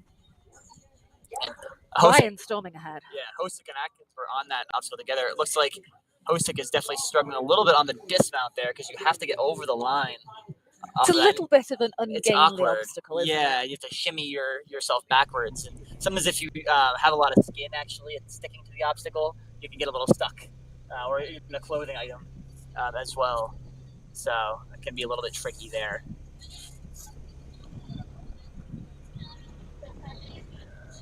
We've had no word from the women yet, but as the men have only just gone through cargo crawl, we wouldn't be expecting to hear. And then the next mat is at 12 kilometers, which would be around, that's on the downhill. So we should be getting towards that quite soon. So here's Atkins on the Force 5 rig. Yep. It's going to have some T ledges and some wheels that you can swing into, and then looks like going to hit this downhill. And I think Atkins is going to try to rip and he wants to be out of sight of Ian Hosick as badly as Hosick wants to stay on top of Atkins. So it's quite interesting having the 3K first. What happened yesterday, obviously, we saw with Nicole and Lindsay, that has spurred Lindsay on. Yes. Not that she needs spurring on, but it's probably given that a little bit of extra fire. I spoke to Ryan yesterday after the race, and I was like, "Well done, dude." And he was like, you could tell he was a little bit disappointed in himself. So I think that's probably given him a little bit of fire as well. Absolutely, for sure. And a formidable prize purse too. We didn't talk about the prize purse today. Yeah, so the prize purse, we have increased the prize purse this year. There's also still a top secret prize that has not been announced and won't be announced until it is announced. Oh, okay. But the prizes for the 3K and the 15K are the same. It's 3,000 for first, 1,500 for second, and 750 for third. Right. So a pretty significant prize purse. Yeah, absolutely. I mean, if you could possibly podium like Ian Hosick is in line to do right now on both races, that's a solid weekend. Yeah. Definitely, more than most make it home, for sure. So, well, yeah. But well deserved, though, of course, right? Absolutely. Well, this is the thing. They put in so much work throughout the year to be here. It's so difficult. This is what I kind of always say about OCR athletes. They are expected to perform as professional athletes without the money to do so. Yep. The sponsorship isn't there. It is for the Europeans. There are European athletes who have the sponsorship to survive as professional athletes. But in the US, and again, this is a conversation I had with Kempson that was really interesting. The way he kind of made sense to me was, in Europe, you're lots of small countries. Here we go, have an athlete coming through. Yep. And let's see who this might be. This could be. It looks like Leon, but where is his jacket? Oh, it's tucked around his waist. Tucked around his waist. Yep. So we have Leon coming through. Look at that grip strength of this man. Yeah, he's flying through that obstacle. I don't know if you remember seeing him. His height helps him here. Often it doesn't, but it helps him here, and his grip is insane. The way he can move through things, like Canyon last year. I don't know if you saw it. He was through in seconds. He has insane grip strength. He tries to teach other people as well. He sells his packages. It's called Get a Grip. So he is trying to train others. Fourth place on his tail there. Is that possibly? Is that possibly Igor? Yeah, I think so. Maybe. Because I didn't recall Igor having a ponytail there, but but Fernando Valenzuela. Oh, that's it. Fernando. Okay. Fernando. Wasn't Fernando wearing a shirt though? Maybe that's it around his waist. Oh no, he's wearing a black shirt with like the Ecuador logo, like almost like a tank top. So I think that might have been Igor who took over fourth place. So Igor is coming in, storming ahead, and honestly, now Igor was like 20 seconds behind him. But we don't know what happened at the because like I mentioned before, in this kind of format with mandatory completion, all it takes is one little slip, right? And it's 20 seconds, 20 seconds right there. Yep. So I think to your point, Francesca, I think this is Fernando here in fifth, just getting onto over under. So they have hit the 12K marker. Ryan Atkins coming in First with Ian Hosick behind him, literally just 15 seconds behind him. Like, how My math brain didn't work for a math. second. Yeah, Math. yeah, counting. So it looks like Atkins has just dismounted an obstacle that I can't really get an eye on at the moment. So that would be, wow, if he's gone from the 12K marker to the obstacle, it must be 27 Valkyrie. Yep, that's Valkyrie. That's Valkyrie. Yep, and there's Hosick. Oh, so we should be able to see it. Okay, we might. Yeah, here from the booth, we might get a as they go up. So view. that's the that's a sandbag carry there. I want to give another shout out to the rabbits that are out there currently and the guys helping them. We have Spartan staff that are driving them around in ATVs. Yesterday was a tricky day with the coverage. We struggled with technology and we struggled with the rabbits getting around. I only apologise sincerely to everyone at home that is watching. I know it wasn't quite up to our standard. I'm really impressed with what they're doing out there today. Yeah, I think it's been great. Like, there are parts that we're just not going to be able to get to, like the bridge. We can't get to it, but they are just storming ahead, and it is so much work for them. Yeah. I think for the viewers at home, we want to get to the exciting bits. We want to show you as much obstacle as possible because it is an obstacle race. Absolutely. Right? Maybe some of us can come across a little dry if they're just climbing, or, or even just running, because on the camera it doesn't look like they're going that fast, but they really are flying. It really doesn't, does it? So we've not had Leon come through the 12K marker yet. Still Ryan and Ian kind of neck and neck there. Let me see. And I really think Igor is going to make a move onto Leon. So I don't want him to. Yeah, for sure. Nothing against Igor, but I want Leon to get himself an OCRWC podium. It's hard not to root for Leon out of this whole field, right? It is definitely a smile on his face. He loves this sport, but also in Leon's advantage is definitely going to be the obstacles for sure, right? I mean, you see Danish OCR, and those obstacles are ninja-esque, right? We still have a lot of. I kind of got told off by some Europeans lately, Swedes Team Stream. Okay. For calling them technical obstacles, because they were like, every single obstacle is technical. Right. What you mean is kind of grip, intense obstacles. Well, if you're from the States, if you do an elite Spartan race, even at a regional level, the elites are not going to fail an obstacle except for the spear toss, which is a hit or miss, but they're not going to fail usually monkey bars or a rig for the most part, because they're quite easy, right? Compared to Savage race, a little bit more difficult, but the Danish races, all those obstacles.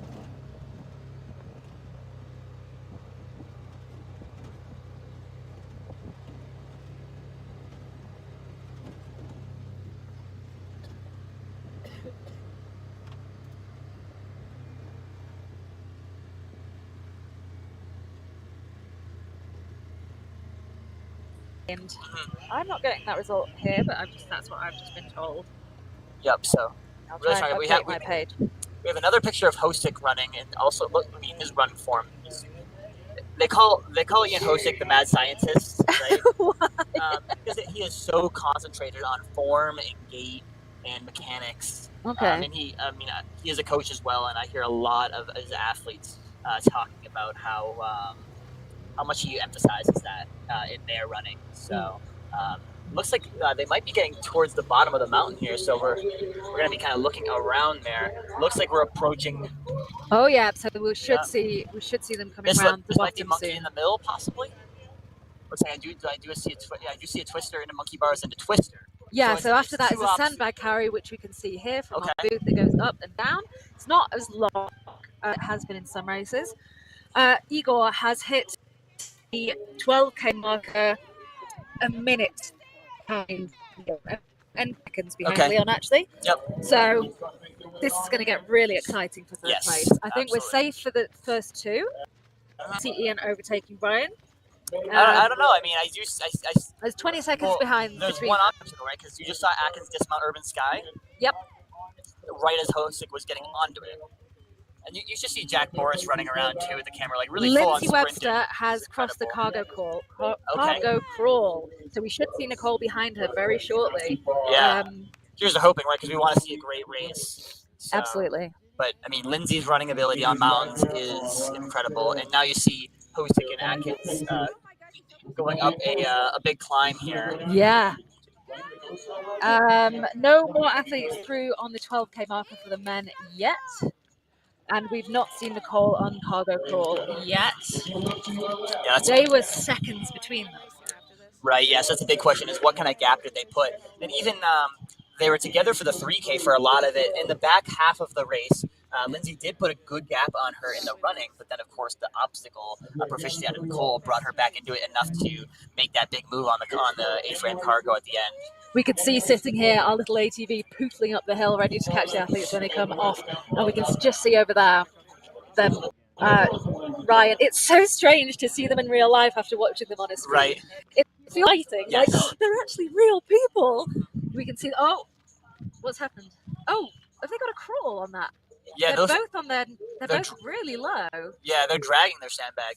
So oh my god! I believe it. Ian is just overtaken. Well, I mean, if you Ryan. look here at the map, Francesca, you'll see 29 as a sandbag carry with crawl. So, however, they look to be more hunched over, not on all fours. Oh no, Ian did not overtake Ryan. It just looked like it's from the algorithm, but he is seconds behind him. It appears to be very, very close between Ian Hosick and Ryan Atkins right now. Unless anything's going on with the results, I've still not had any more women going through the cargo crawl. Wow. We do have Noah Busher in 5th on the 12K. Really? That excites me. He is 18. Wow, so he is a young athlete. He is very strong. I wanted to see him do well yesterday. He is doing much better today. Maybe he's more of a bit more endurance. I say endurance, knowing full well these athletes do 100 miles in a weekend. Yep. He is about a minute behind Igor. So the top 5 for the men currently is Ryan Atkins and Ian Hosick, almost neck and neck. Leon a minute behind him. Igor just about a minute behind, and Noah another minute behind that. And Noah's actually also an accomplished ninja athlete as well, so he should have no problem at any of the obstacles. And I believe he does train in Ohio out of a couple of really nice ninja gyms out there. So with those three, the 3, 4, 5 position. Yeah, we have Leon approaching, monkey in the middle right now. He raises his arms, like so excited, having a good time. I love that is this Leon's man. brand. I love he takes a top step. Yeah, right. And I mean, it's a good advantage, right? Oh shit! Oh, shit. no. Sorry. Oh, just getting so sorry. Getting so invested there. I am. Nothing wrong with that. I'm really scared that he's going to fall. Oh, Look wow. at him go. I mean, he's a little flashy, but doesn't seem as fast as he has been in the past. But just, he's having fun though at the same time. That's the key, right? A lot of I hear a lot of people who are rabid right for some of the There's time. Manuel running alongside, getting some footage. I guess he was our 3rd place podium yesterday. Yep. So there he is. He's saying, "Cheer me on, guys. Cheer me on. I am here." Yep. And I love that. He's got a bit of ego, and I think it's 100% deserved. Here we go. We're watching the athletes on the mountain. Ryan has dumped his sandbag and is running fast. Ian is there. He's just dumped his sandbag and he's catching up. But we're looking probably about a 10-second gap between them. On the way up, it was meters. Right. So of those top 5, we've still not seen any women on the cargo crawl aside from Lindsay. That is a big gap. You're probably going to hear a lot of screaming in the background now as they start to come into the Oh, absolutely. Yep. So of those top 5, we know that Leon and Noah are very good on their technical. Okay, here's so Ryan is on sketch now. Oh, there we go. Oh. That looks slightly tricky for him, but he managed it absolutely fine. Yeah, that's one thing. See the little bit of stickiness at the end for Yes, and that's one thing too. You have to put back the sketch obstacle here. You take these implements, these hooks, and slide them across a bar. And now it's important to know that you have to move your you have to bring your hooks back to the where absolutely same with this and Gibbons. Yes, yep. Always return your implements back to the beginning, so that way the next athlete can take them. So part of the, there's always the issue with the height of athletes. We've got to always make sure that the obstacles are at a height where the shorter athletes are able to reclaim their grips. Right. Because we've had it in the past. We have made mistakes in the past. We've had it in the past with Gibbons where they couldn't reach. And I mean, that's not an obstacle. Right. Not being tall shouldn't be an obstacle. Yeah, it shouldn't be a hindrance, right, to completing an obstacle. And being tall, being short is always going to be a hindrance in some ways. Being average, sure, is probably in some ways, easiest. right, but doesn't make it like impossible to complete an obstacle. I don't know if something is going on with the timing because we've not seen any women come through. Right. I'm not sure if we've got any chance of getting eyes on the women up on the mountain. We can see Leon there with his sandbag running by himself. Yeah, and it is quite a big gap, right? Because he had to come down. He's finished going up. He's currently crawling with a sandbag now. Yeah, that's a little crawl bit there. And this is an area where, unfortunately, I find Leon could likely struggle, right? So I do love it when he posts athlete. Videos of running, and he loves the one with the audio. It's like, I only got little legs. Yeah, the meme there, right, for sure. Okay, so you're gonna wait for them to. Oh no, Nicole has come through cargo crawl. 7 minutes behind Lindsay. Oh. Had trouble with an obstacle. there must have been something going on there. Well, I mean, there they are. were seconds. They were. Nicole came off the rope climb 1 second ahead of Lindsay. And then even the dunk wall and confidence climb was also very close. I mean, you think, like, again, going back to the map there, you look at Snake Pit as a potential issue, Gibbons as a potential issue. With Nicole got injured, right, in 2020 at Hildervat on dismounting off an obstacle. Yeah. Right, so you have to imagine she might be a little bit tentative to go through and to do obstacles, right? Practically, she can't really land on her leg dismounting. Well, I mean, same with Leon. Right. Oh yeah, that's Leon, right. He broke Leon, his yes, in the space. fibula, yeah. Tibia maybe? What was somewhere in his leg? He broke his leg. He's had struggles savage with confidence as well. Yeah. So landing off obstacles, jumping. Because it is a dismount. You swing the bell, you have to land down. Yeah. But possibly uneven terrain, right? Yeah. So, but he's doing very well. So we've had no more women come through yet on there. But let's just talk quickly about Tyler. He was leading very strong to start with. He came through the 12K marker 8th.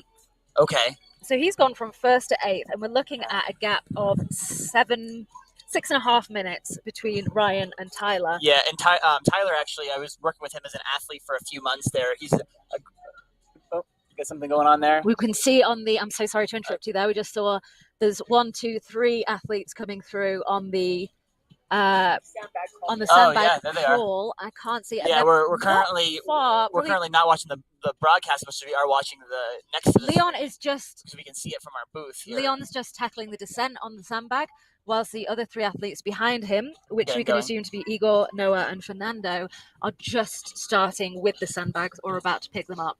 So Leon still has a fair gap on them. That's going to take them a while to get up. Like, even though that's a gap of what, like 2 minutes? meters? Yeah, right. It's the difference between he's going downhill, they're just starting the uphill with the sandbag. Yep. And hopefully Leon knows that it's not as comfortable as he might think it is. So hopefully Leon can really drop the hammer on it's kind of helpful for him to see how close people are behind him, carries so he knows how much he has to push. Yeah, carries are a really nice way to see where your competition is currently at. For sure, right? Even though you can put down the sandbag and see someone just pick up a whole sandbag ahead of them, you know how long that sandbag just took you. Also, I know I've mentioned his name a couple times because I'm familiar with him from being from the same area, but it looks like Grady Jackson's also in the mix there. So you mentioned him from the start, and he was coming through, Grady Jackson, 10th on he's 10th, okay. So that we not quite. Here we go. We've got a picture of Leon now. Okay. But the athletes on the sandbag crawl, there's quite a tight group of them. Yes. 1 and 2, close together. Bit of a gap to Leon, and then that's another gap. There's a huge pack chasing him down right now, and he's going to be feeling that pressure. So Leon is the prey, and everyone else is the predators right now. Basically, he's trying to not get eaten. So this is for Leon. This is the first year that he has taken as a professional athlete. He's actually he's a professor of statistics in Copenhagen. Okay, wow. He's an incredibly intelligent man, as well as being a fantastic sports person. So he's actually focusing entirely on sports for this year to see what he can achieve as a professional athlete and see how it feels. Wow. And as we were saying earlier, a lot of athletes, they have to work day jobs as well. Here we've got eyes on Ryan, and that's one of our rabbits behind, not an athlete. Annie Doobie has passed the cargo crawl 3 minutes and 30 seconds behind Nicole Miracle. Okay. Oh, that's a nice shot of legs, isn't it? Yes, absolutely. I got some really creepy shots of Ryan last year, like slow-mo. Like, I said them to him. I was like, I'm really sorry. I look really weird. But, he's a very photogenic man, as is his wife. Yes. Still looking so strong. We know, though, it's so nice when athletes allow themselves to be vulnerable as well. Both of them spoke yesterday about how hard this was for them. Mm-hmm.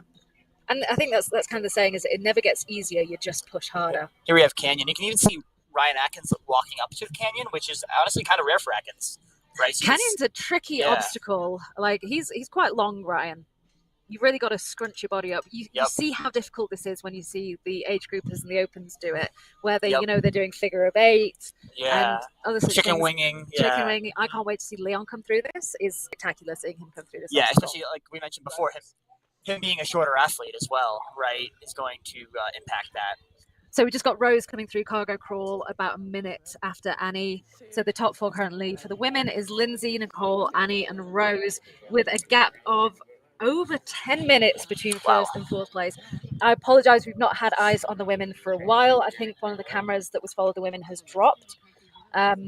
it's so difficult managing this. We've got our producer Jason next to us. Big shout out to him. He is constantly working, pressing a million different buttons, picking the screen that we get to see whilst talking to the rabbits out on course. By the way, so all of this that we do, it's all kind of self-funded. Yep. They have recently set up a Patreon where you can contribute if you want to see more coverage. I know we get criticism for the coverage not being sometimes as good as people hope. Everyone is doing this kind of on their own dime and on their own time. Oh, I'm hearing some screaming. Hold the phone. So basically, Patreon, if you want us to do better, help us. Yep. So a lot of men, it looks like I might see Fernando ahead of a shirtless athlete, which could be Noah. Oh, it's weird. I see the arm sleeve. It was Noah So Busher Tyler is just there. So Tyler's got the arm sleeves. Tyler's wearing arm sleeves, right? Okay, now we have the Spartan Hercules hoist, which is going to be very familiar for our U.S. athletes because Spartan in the U.S. is the biggest We have this brand. in the UK. Yeah, the UK as well. Okay, of course, but I know Spartan in particular is biggest in the US, right? It probably has the biggest share. Absolutely. So we have a lot of it in the UK. That's one of our biggest brands in the UK. France, and Spain, and some of Italy. But in terms of like Northern Europe, so when we're looking Sweden, Denmark. Yeah. You'll have Spartan other is brands. Not prominent. Yes, right. We have other brands like Toughest. Yep. There are lots of local races. In Denmark, they have a lot of small local races constantly. Okay. Also a good prize box. 12K. Lindsay has hit the 12K marker. Okay. So I mean, we've still not had Maud come through cargo crawl, and Lindsay's hitting the 12K. So those women are putting a big gap between them. Now here you'll see a really nice shot of Hosick running through some single track here. And Hosick being from Idaho, I think he runs a lot on this kind of terrain. So he should feel really comfortable. I'm not sure how he does at the I mean, obviously he's doing quite well right now, but not sure how he is handling the altitude. But obviously, seems to be hanging in there pretty well. Has a nice ride going. I would never have put Hosick in the top 3. Yeah. And I'm really happy to see it. Yeah, I feel like he's always. I mean, because he's been mostly a Spartan athlete in the past, because that's been the prominent brand in the U.S. in terms of competitiveness, series-wise, and he's always been in the top 10, top 5 even, but never really cracked a podium very often. So to see him do it in the 3K and then have him be in great position to at least take second and possibly even chase down Atkins, you never know. In the 15K is really great to see, and I know a lot of his athletes are here, so I'm sure they'll be happy to see their coach really, lead by example, should I say. We can see, not on the picture here, which is a bit messy, I'm afraid, but from our position, we can see, I think that's Ryan jumping up a hill. Is it? Our next marker where we'll get some eyes is the barbed wire crawl, and we're not far away from that. That is obstacle number 34, and we know that we've seen Ryan Ducannon. Drop zone we've not had eyes on yet. And I think we're going to wait around. This camera here might wait at the monkey in the middle, possibly for Lindsay, right? She should be coming through. Yes, she should be coming through soon. The monkey in the middle quite we soon. Still haven't had Maud D'Souza cross cargo crawl. And Nicole has not crossed the 12K marker yet, but she was a fair amount behind Lindsay, so we wouldn't be expecting to see her crossing that just yet anyway. Right. Lindsay has really put her foot down here.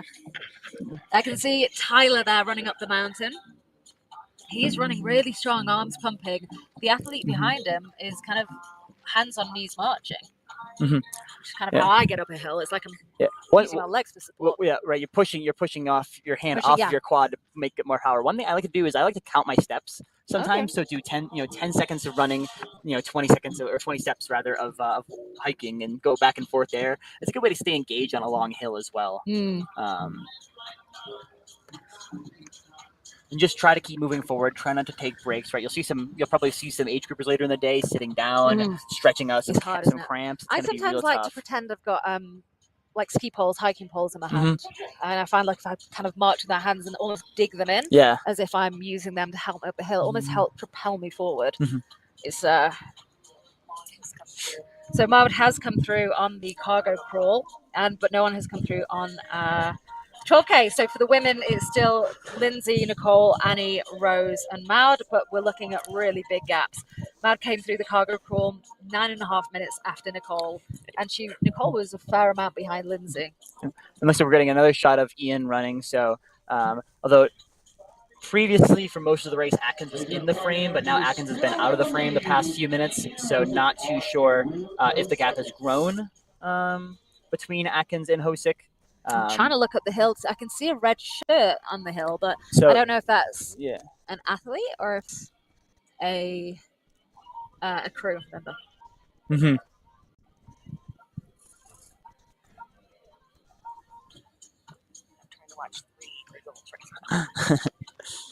Cargo crawl. Oh, Calypso Sheridan here's, is currently in here- 6th on the cargo crawl, and here we've got eyes on Here's Lindsay. eyes on Lindsay. Yep,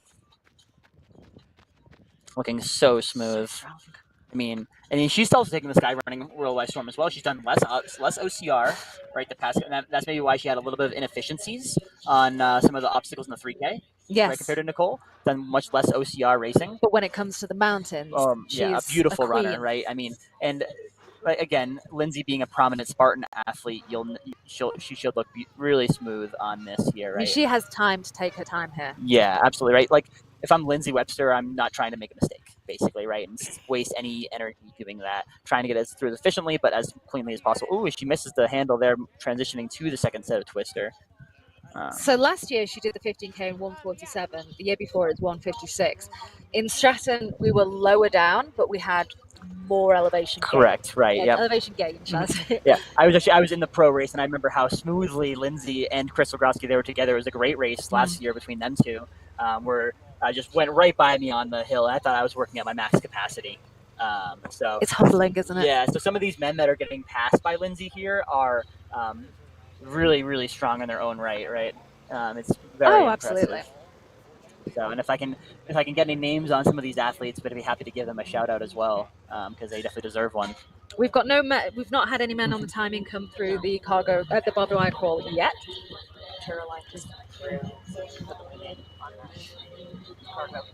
So Carolyn Senior is about 30 seconds behind Calypso Sheridan on the cargo crawl, in 7th place. So yeah, we've had the top 7 come through cargo crawl, only 1 woman come through the 12K. Cargo crawl is at 8.6K, and the 12K marker is obviously at 12K. So you can kind of see the difference that Lindsay has, even with the top 10.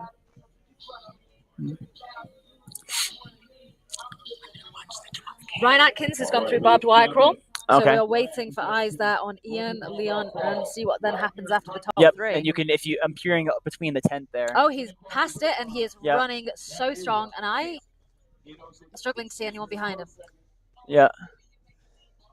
But that could be a case if Ian is down on the ground and hasn't stood up yet.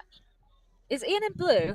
Ian is in blue. Ian, we can see Ian running. Literally, they kind of passed each other parallel. Ian is heading towards the barbed wire crawl, and Ryan is on his descent now. Yeah. So he's got.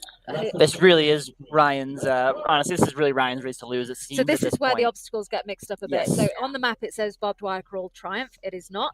Urban Skies also moved earlier, as we mentioned. That was because of ground instability. Yep. So now powered by Kachava, followed by Triumph and Cargo Climb, and Ryan's really on the home straight now, ready to take that. This will be his first OCRWC 15K podium, and I could not be happier for him if that's what he's going to take. Yep. So Ian's just crossed barbed wire. About a minute behind Atkins. So basically, as long as Atkins is a mistake away, or as long as she doesn't make a mistake, basically. I think you can hear that, Mr. Jean in the background, getting very excited. I have my eyes up on the mountain trying to see. Hopefully we can get our rabbits down to the finish line, ready to catch them coming through. We do have a camera there ready to see what happens, and we currently have eyes on Ryan. He is coming. He's currently. The pro women is 1 hour 18. So have to assume if it started right at 8 o'clock, his time was 9:32. So should be right around the hour and a half mark for Atkins on Ricochet. And this is basically on the 3K course, right? So just Ricochet. So here we go, Ricochet. Right into Triumph, right into the Cargo Climb. So locking off beautifully there. Very efficient. Women's results, we've not seen any women go through on 12K yet. So Lindsay is still miles ahead. We've not got Leon on the barbed wire crawl yet either. So here we go. Look at him. Look at that happy face. Yeah, you can see the smile because I think he sees that Hosick is not there is nothing here for him to fail. Yep.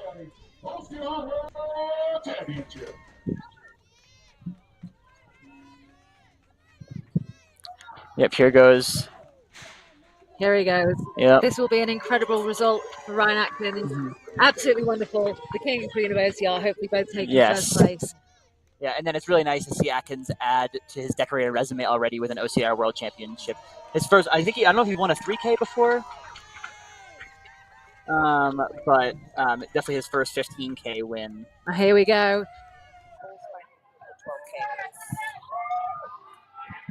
Yeah, but here we go. We got a great shot. Yep, and he's celebrating at the top of the cargo net here, flipping down it. Quite a different moment from when his wife Lindsay was running yesterday. Yes. He's with miles ahead of any other athlete, and that is Ryan Atkins taking the time to enjoy it, crossing the finish line. Absolutely well-deserved first for the OCRWC 15K 2023. That is Ryan Atkins. And Adrian there giving him his medal. He is going to be so happy for him. Adrian is such a fan of Ryan and Lindsay, and they have both been such supporters of Adrian and the brand. He works so hard. He deserves this. He absolutely deserves this.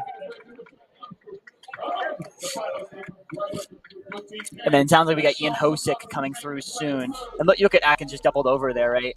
Definitely. We know this hasn't been easy for them. Right, no. And Hosick, I mean, gotta say, ran a phenomenal race. He's gotta be thrilled with two places. So 2 seconds. Ryan wasn't in the top 3 yesterday. Right. Ian has now taken 2 second places this weekend, both on the 3K and the 15K.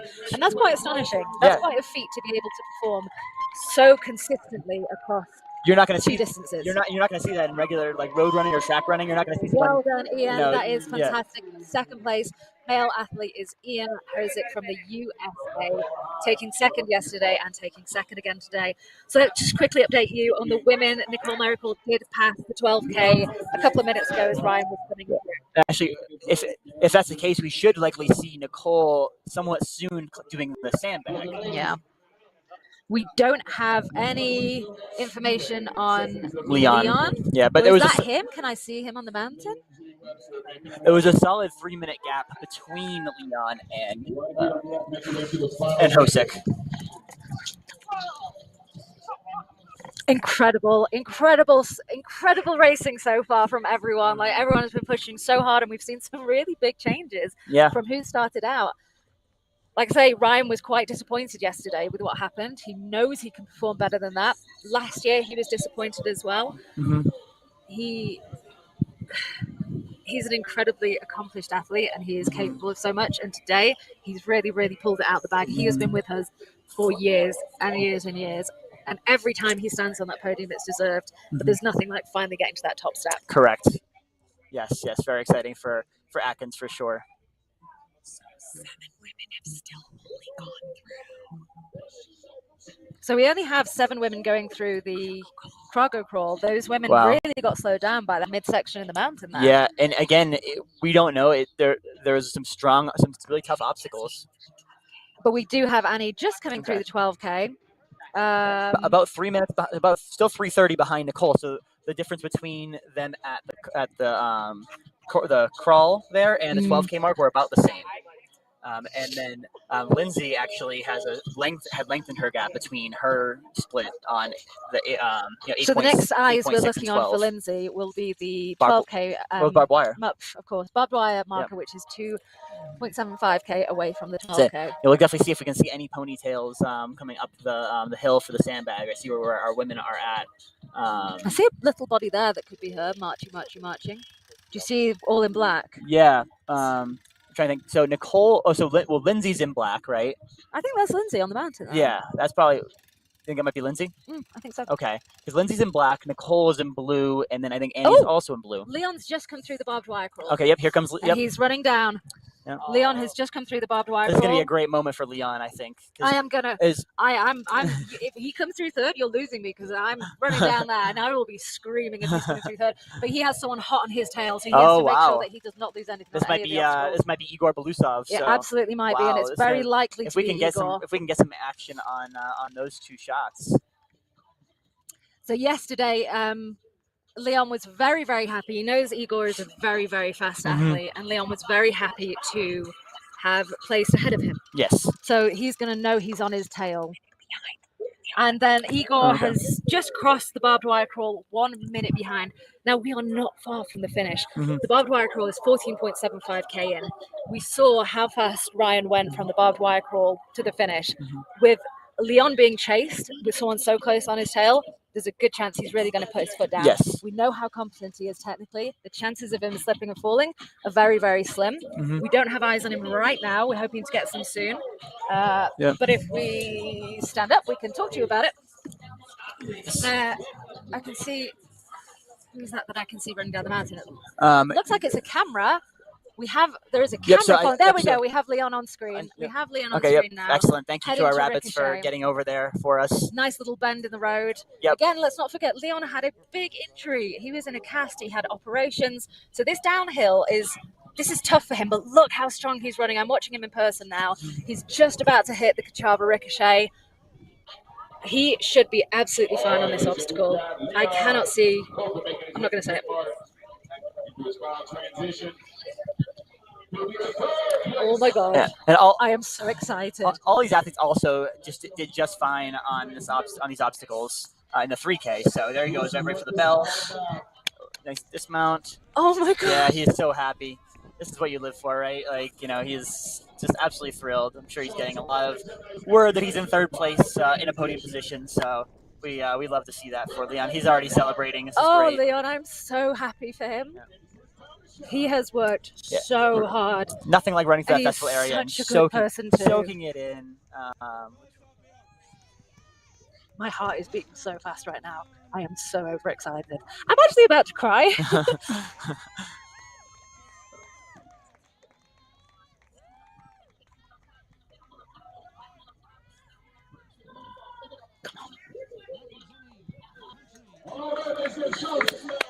There he goes. Oh, he's enjoying this moment. Leon Comfort, the tiny Dane, climbing over the cargo net. This man has worked so hard over the years.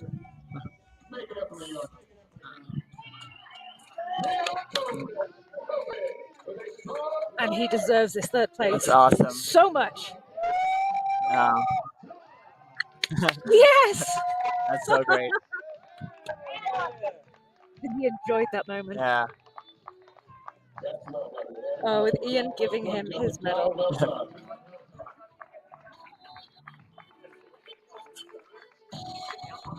I think it's going to be pretty cut up on his back there. Is he, or is that a wire? I don't know. Hard to see. This is what I told Adrian I was going to cry this weekend. That's great. That's so great for Leon.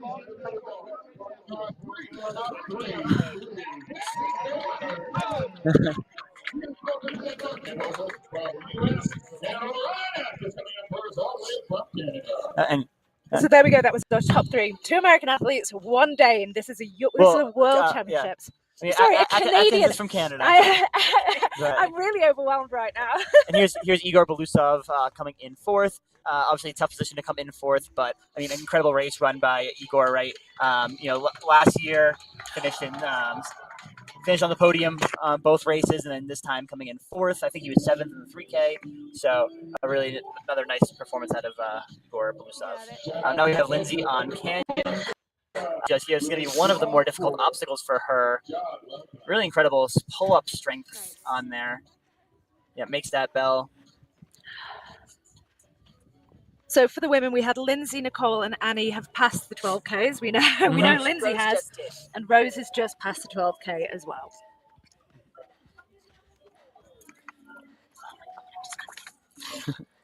Yeah, and we have Francesca there getting emotional over the Leon win, right? Because we all know Leon, right, with his injury in Savage race. I believe that was in 2021, possibly.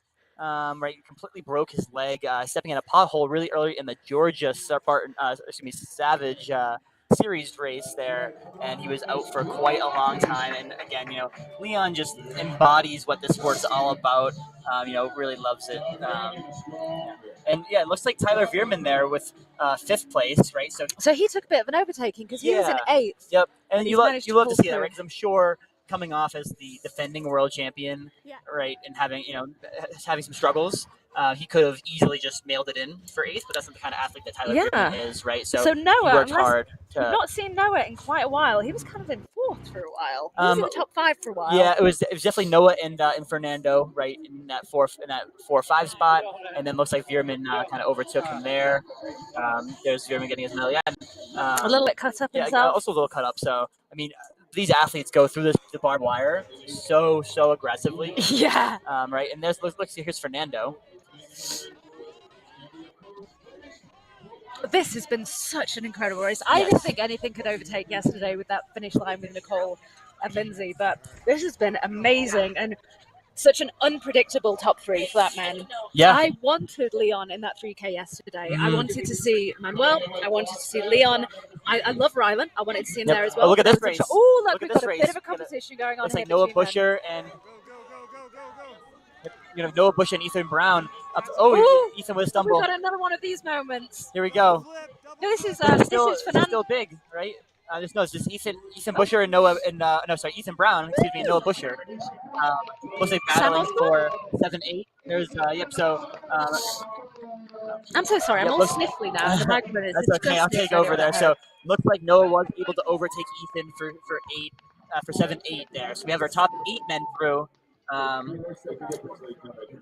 So we have, of course, as we mentioned, Atkins, Hosek, Don Kofid, Igor Belousov, Tyler Veerman, Fernando in 6th place, and then a really tight finish between Noah Busher and Ethan Brown for that 7-8 spot. And then here's Grady Jackson in 9th, having a really solid debut for Grady Jackson in the OCR World Championships, right? Again, given he's been more of a hybrid athlete this season, so to see him get a top 10 is really great. Wonderful. As well. And you were mentioning right from the start. Yeah, so thank you for bringing him up. Of course, and definitely, a little bit of bias there, being that he's originally from my area. That I've seen him a lot of races, and honestly, I'll jump into the elite heat sometime. And I'm like, Grady's here. Looks like it'd be a tough day for me. So great to see Grady come through there. So quickly talking about the women, we've had our top 7 through the 12K. Unless anyone else. Ashley's just okay. I mean, and Ashley Heller's a name we haven't mentioned. She was floating. No, I don't have her on the 12K. Actually, I've got up to Calypso Sheridan in 7 on the 12K. And Lindsay still only on the 12K marker. We've not had her come through the barbed wire crawl yet, but we should be seeing her soon. And then there's a pretty huge gap between Lindsay and the rest of the Yes, absolutely. And Lindsay currently does not know that Ryan has placed first. Right. So that moment when she crosses the line and she sees that they've both got first place and he has his first 15K podium, is going to be incredible. Yeah.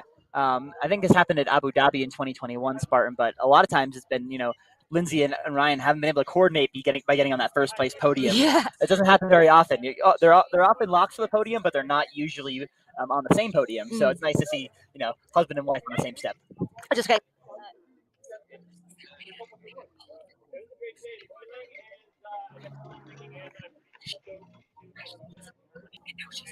Okay, we're just getting word that Ashley was on the 12 and then is gone.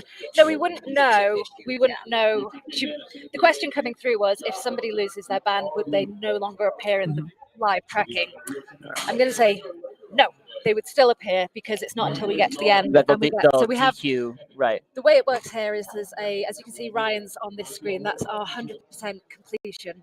There is another timing mat. You have the original timing mat to cross the finish line, and then we have a secondary timing mat. And when an athlete crosses that secondary timing mat, and they can only do that being escorted, that's when we get the idea of, have you completed, have you not?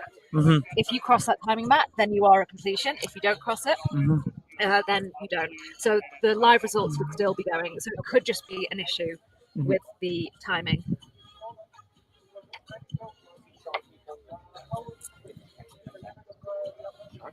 Yeah, like you see on your screen, Atkins doing an interview. And also, speaking of mandatory completion, for if you don't know at home, right, because again, I mentioned a lot of the U.S. Viewers might be more accustomed to Spartan or Tough Mudder, who they go up to completion, right? So what happens here is if you are unable to complete an obstacle, you get to retry it and as start many again. times as you want. As many times as you need, right?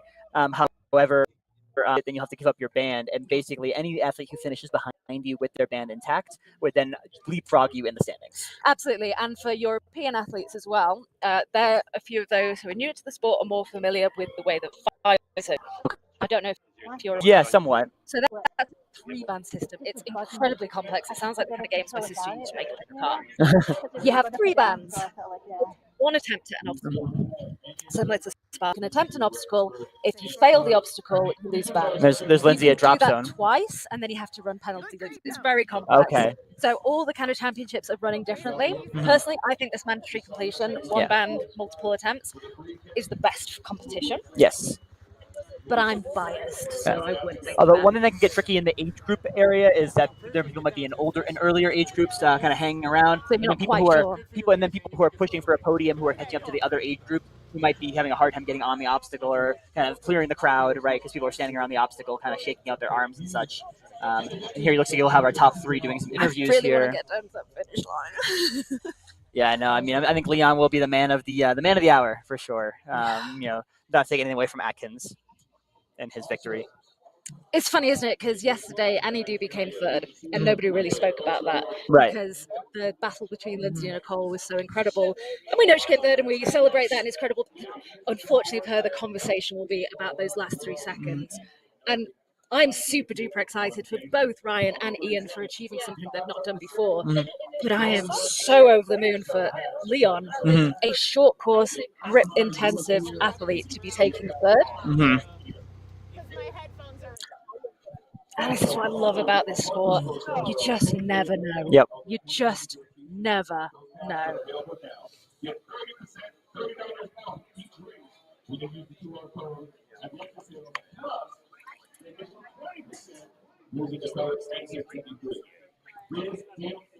So here we go. We don't have eyes on any athletes at the minute, but we do have Ian having a quick interview on the finish line. Still no Lindsay at the barbed wire. Wow. But yeah, we did get a view of Lindsay doing drop zone, right, which is on the 3K course. So not too terribly far from the barbed wire. This looks like this might be maybe surrounding our top 10 men, perhaps, right here. I'm not sure who this athlete is, but was a Mexican athlete. Yep. It's great when they wear things that you can identify possibly Emmanuel Sierra Camacho, possibly. I have the results. We can. Here we go. This is our top 10. You were right. Emmanuel Sierra Camacho. Emmanuel's right. Yep. So okay. top 10 men. We have our top 10 men through Ryan Atkins, Ian Hosick, Leon Cofford, Igor Belusov, Tyler Verman, Fernando Valenzuela, Sam Osborne, Ethan Brown, Peter Jackson, and Emmanuel Sierra. Oh, and actually, we didn't mention Noah Busher there.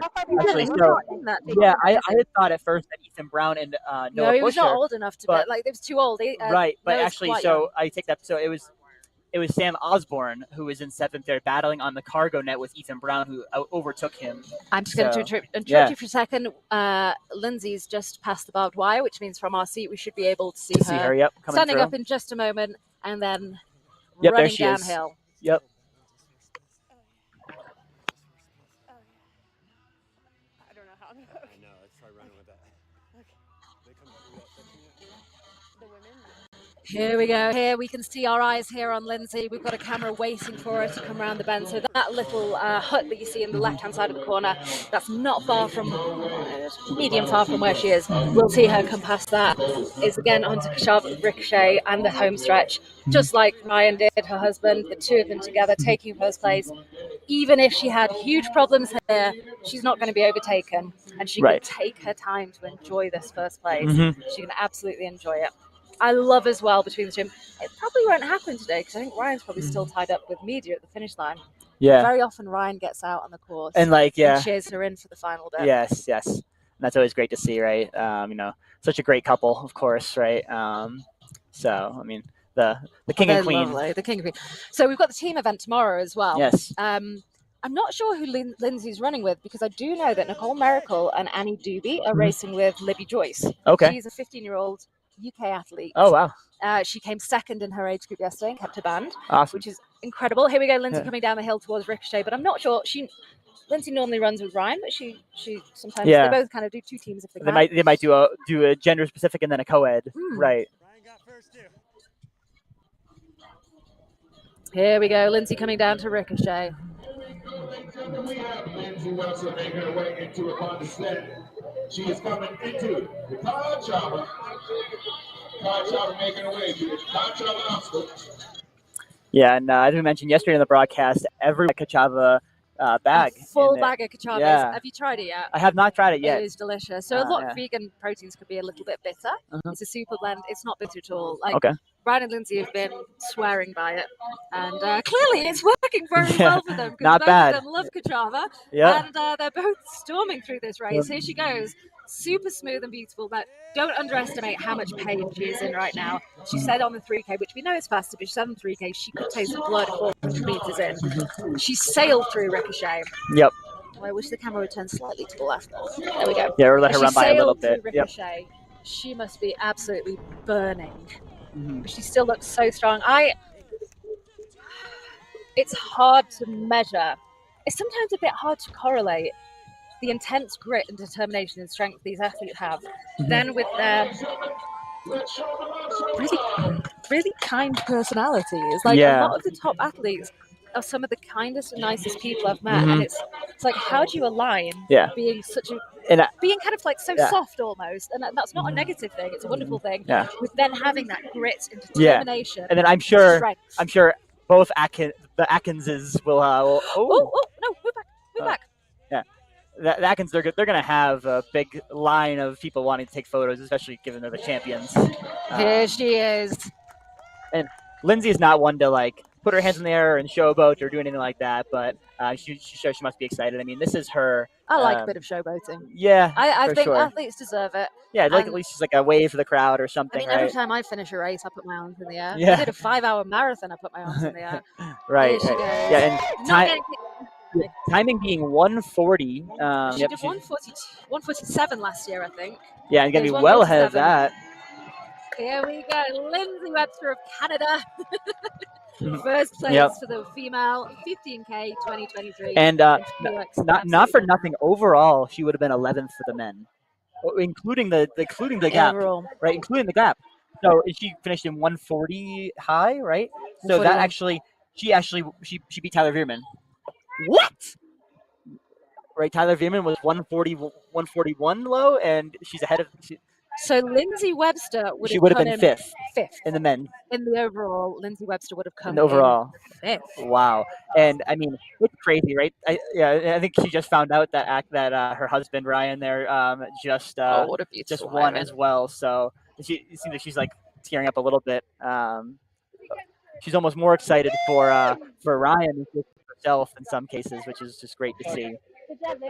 So yeah. Those two should be over the moon with their performances. It's such a sweet moment for sure. We're getting here on the screen. Yeah, that's great. You can just see they're both glowing with excitement. This is great. So I mean, a dominating performance by Lindsay. We'd have to check the stats here to see if how far this gap is on the other athletes. But this might be the largest gap we've ever seen in OCR Worlds for sure. But I believe we might have eyes on Nicole Miracle shortly coming through barbed wire. Possibly could be her going down that we see off screen. But it's hard to tell from us over here at the booth. We have a shot here of the cargo net. That classic cargo net that Nicole overtook Lindsay on in the 3K. So this is we're just kind of wait in a little bit of holding pattern here. Not really many men either. So those top 10 men really put up some really strong times comparatively to the rest of their peers for sure. So here's our 11th place male coming through here.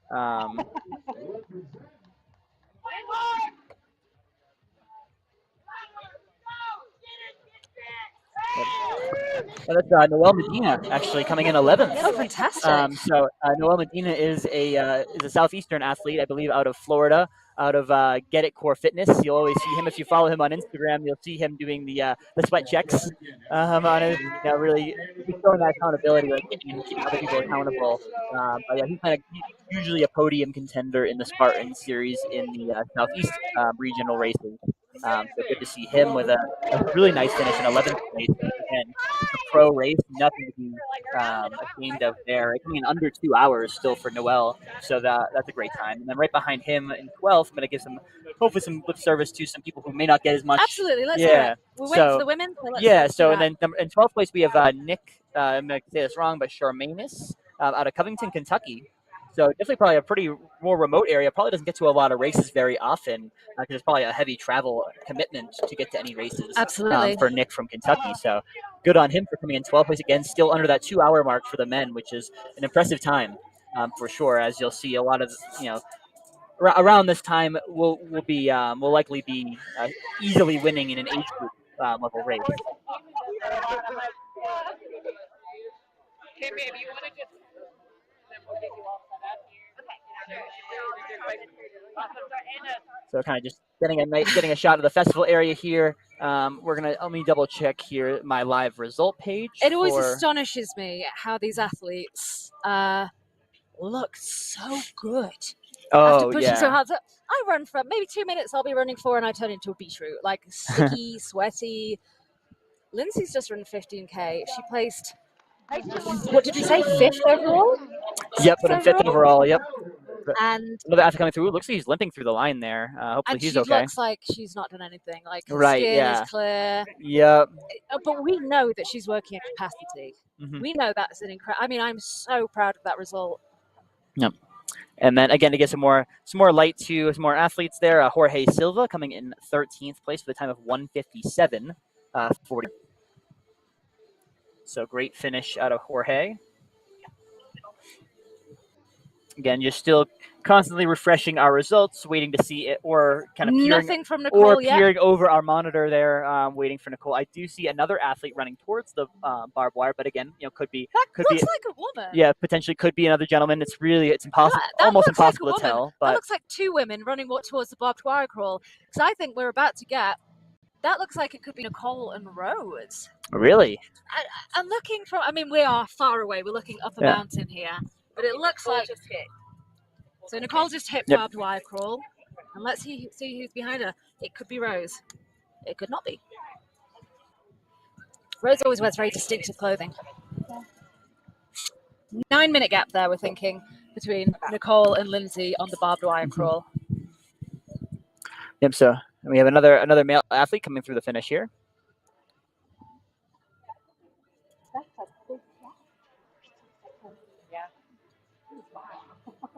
As the day has progressed, I've steadily lost layer after layer. Yes. I was shivering this morning, and then as the sun comes up, it's got warmer and warmer. This appears to be Court Dixon coming over the barbed wire, the cargo net there.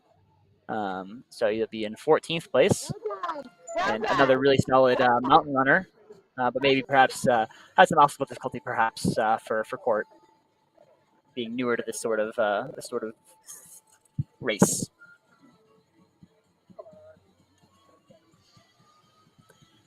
Let's see. That's a male athlete running away from that barbed wire crawl there.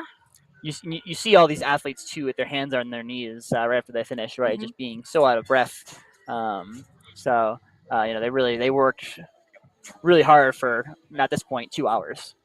It's a really tough race. Yeah, it's absolutely. Easy to underestimate the difficulty when you see the pros kind of almost looking like it's easy. Yeah. I think I mentioned this yesterday. I ran for like 20 meters up a hill with some athletes, and it wasn't easy. We've not had another woman coming through the barbed wire crawl, and we don't currently have eyes on Nicole. Here's Nicole. Now we do.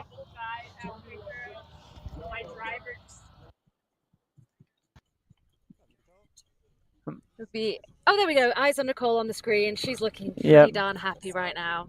She's so strong. Yeah. She's so lovely. I love her. I love them all. Yeah, right. How can you dislike any athlete, right? You really can't in this sport, for sure. There isn't any of. I mean, I don't know them all, but I can only talk about the pros that I know. There aren't any of them that I don't really like as people. Right, and is that relevant to anything? I actually think it is. I think a huge part of support in sport comes down to personality as well as skill. You kind Absolutely. of everyone has something that they warm towards. Yep. And here we go, Nicole going onto the Kachava ricochet.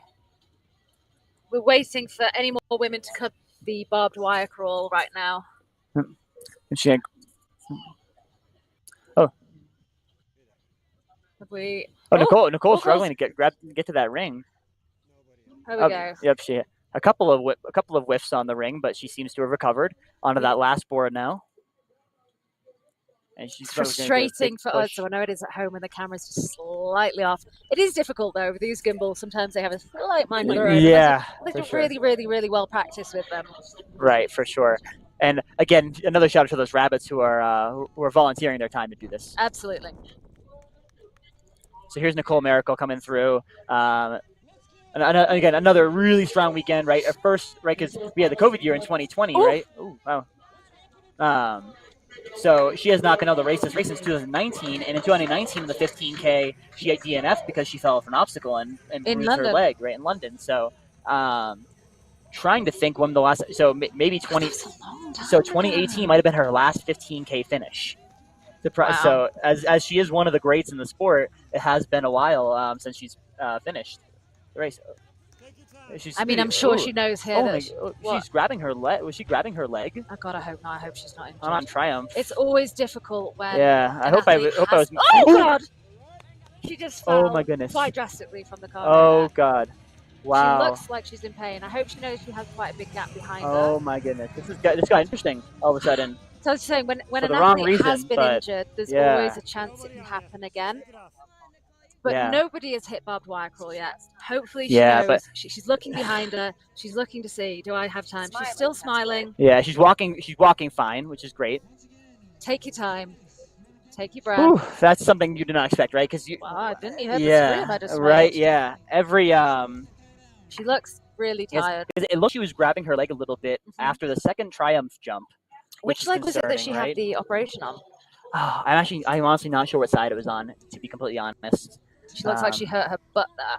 Yeah, I mean, that was a big fall. The leap onto Triumph was a little bit iffy. Even here, to be honest, getting on to Triumph, and she's walking away quite a distance. I don't know if she's just trying to keep moving or what. Maybe she's trying to keep moving, maybe a bit away from the crowds, get a bit of space to compose herself.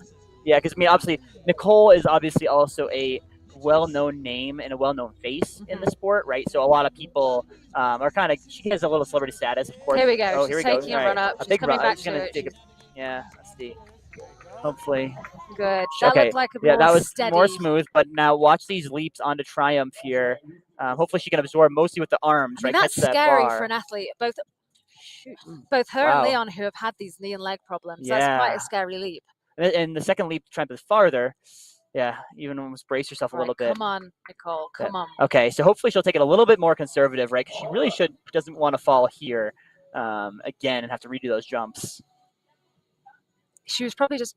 Ooh, come on, girl. Wow. Yeah, whenever you miss like that and swing back, you got to be really strong to keep on to it. Yeah, scary. But yeah. Come on, Dan. Yeah. Nice. Yes. She got the bell. There All we right. Go, Nicole. We're still waiting for Annie or anyone else to come through. Wow. I mean, yeah, that was a very scary fall for sure. But glad to see she seems to be mostly okay. So for Nicole, it's been all about these last few obstacles this weekend. I know, but good or bad, unfortunately, right? But that did not really shake up the results at all. So Annie has put the barbed wire crawl as Nicole is passing the finish line. Yep, she looks to be good. So Nicole about 152.30ish. Yeah, so I want to see where that is with the men. That would put her in 11th place. Wow. Overall. Just wow.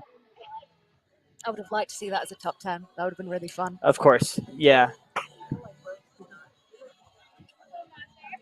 So we can see Annie, she's just passed the barbed wire. We can't see anyone behind her. So it looks like we're going to have, unless anything happens, the same kind of top 3 women as we had yesterday, just the first and second in a slightly different order. Yep. Which again is super impressive because 2 very, very different distances. Absolutely. And then also to give some credit to some more men athletes there, Tony Kyoko in 15th, Christian Caceres in 16th, and Ismail Lin in 17th. So great races out of those guys there. See Also, there, another Ian and Nicole. yeah, right. Hugging it out. They're great friends, for sure. And then also another Noah Busher has not come through, and he was in the top 5 at one point. So Maybe they got. I don't know. so that could have been an injury. I mean, I was saying earlier on the broadcast that he's been a great ninja athlete. So I wouldn't imagine him to have a difficulty on an obstacle. It could be the So, mountain running. It could be, yeah. But I mean, I'm definitely surprised not to see him through quite yet. So we should be seeing Annie come through on Yeah. Ricochet. Yep. So we're soon. looks like we have a camera headed up. You see Ricochet there, presented by Kachava. There we go. Yep, here she comes, and this is a fun little section. Also, Yeah, it's kind of it's very zoomy, you're isn't like, it? yeah, you're the S, yeah, right, yeah. There's lots of mountain bike trails. Mhm. In fact, Rylan really likes this area. The last time he was here, I think it was 2016, for mountain biking. So he was very excited to get here. Mhm. And I think the course has made use of some of those biking Yes. trails. Here we go. She's looking really strong. Really strong coming through here.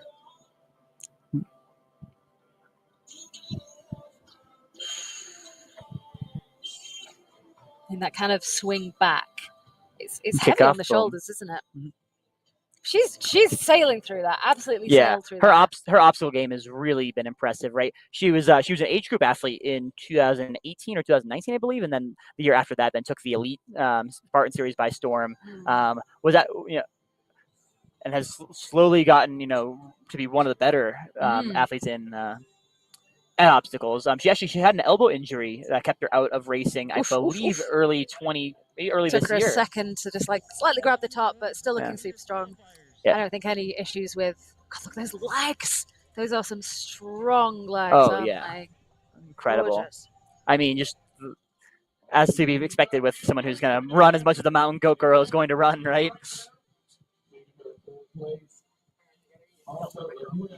All right, here she goes through the cargo net portion of Triumph, and also for you at home, sometimes they allow the legs through the cargo net, but this time not the case. She easily monkey bars through it and is going to go up the cargo net. Here, the A-frame cargo. So we did actually change that cargo net on Triumph. Okay. It was originally more of a V. And then when we looked at it, it was kind of like, we know that people are going to be going sideways through this, especially when it comes to the team event. So I think in the rule book it originally said you could use your feet. Oh, okay. We changed it to be a kind of a monkey cargo. Uh-huh. And that's something that Ocrwc is very happy to do, is kind of constantly change things to make it work the best. So here we go. Annie rounding out our podium. third 156.37 for Annie Doobie, third place. Both women managing 2 podiums. Oh, look at that. That is so sweet. So our top 3 for women, we have Lindsay Webster from Canada, Nicole Miracle from the United States, and Annie Doobie. Look at those shoulders. Also from the United Also States from as well. the United States. And the top 3 men, just to recap there, we had Ryan Atkins, Canada, we had Ian Hosick from the United States, and Leon Cofford from Denmark. That is a well-rounded podium. Yeah, absolutely. So we have seen Ian, Lindsay, Nicole, and Annie podium twice this weekend. So yeah. And we've had our top 3 women come through, but no one else on the barbed wire crawl. So we're not quite sure. We don't have eyes on them yet currently, so I'm not sure when we'll be bringing them. Incredible gaps. We just quickly saw the board, but that will come back in a second.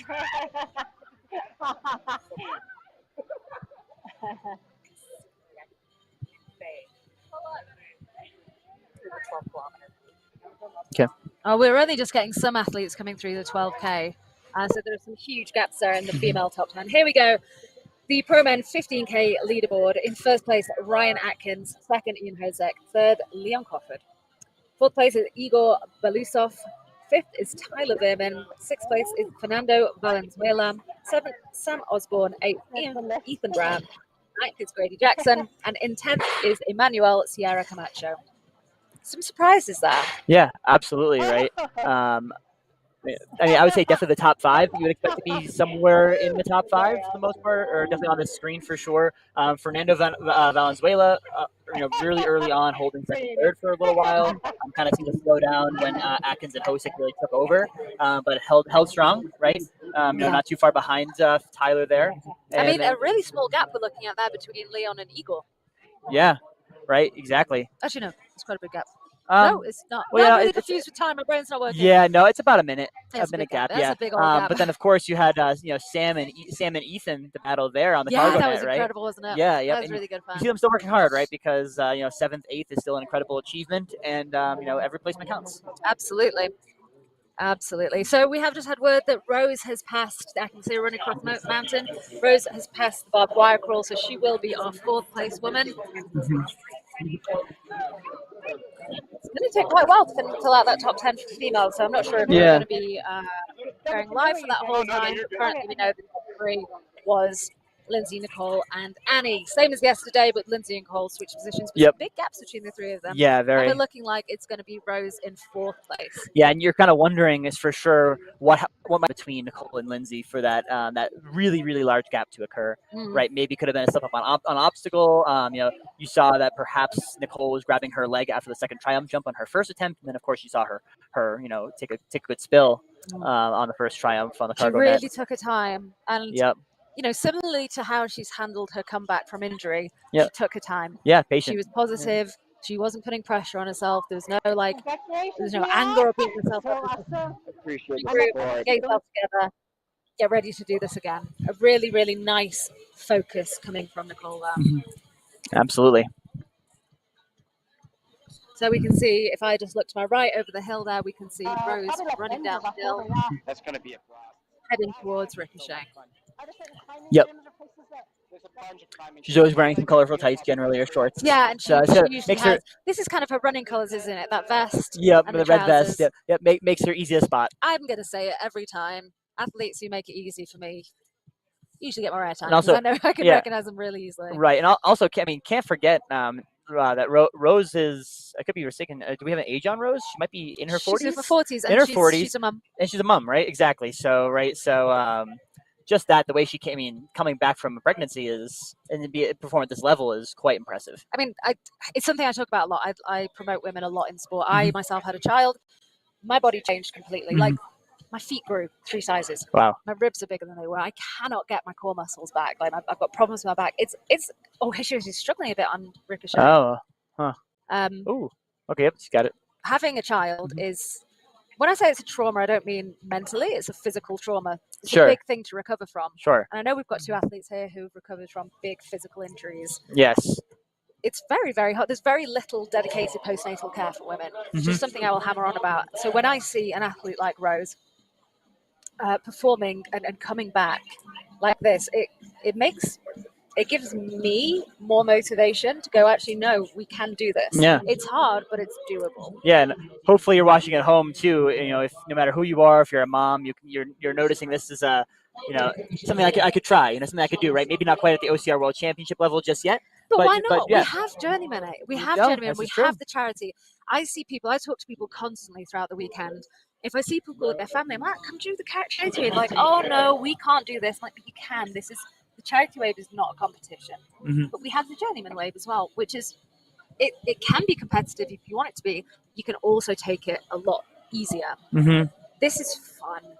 This is good fun for everyone. Absolutely. All right, let's see what she does here. Take your time, be composed. You've got this. Amazing. She's just getting static shots though. Oh,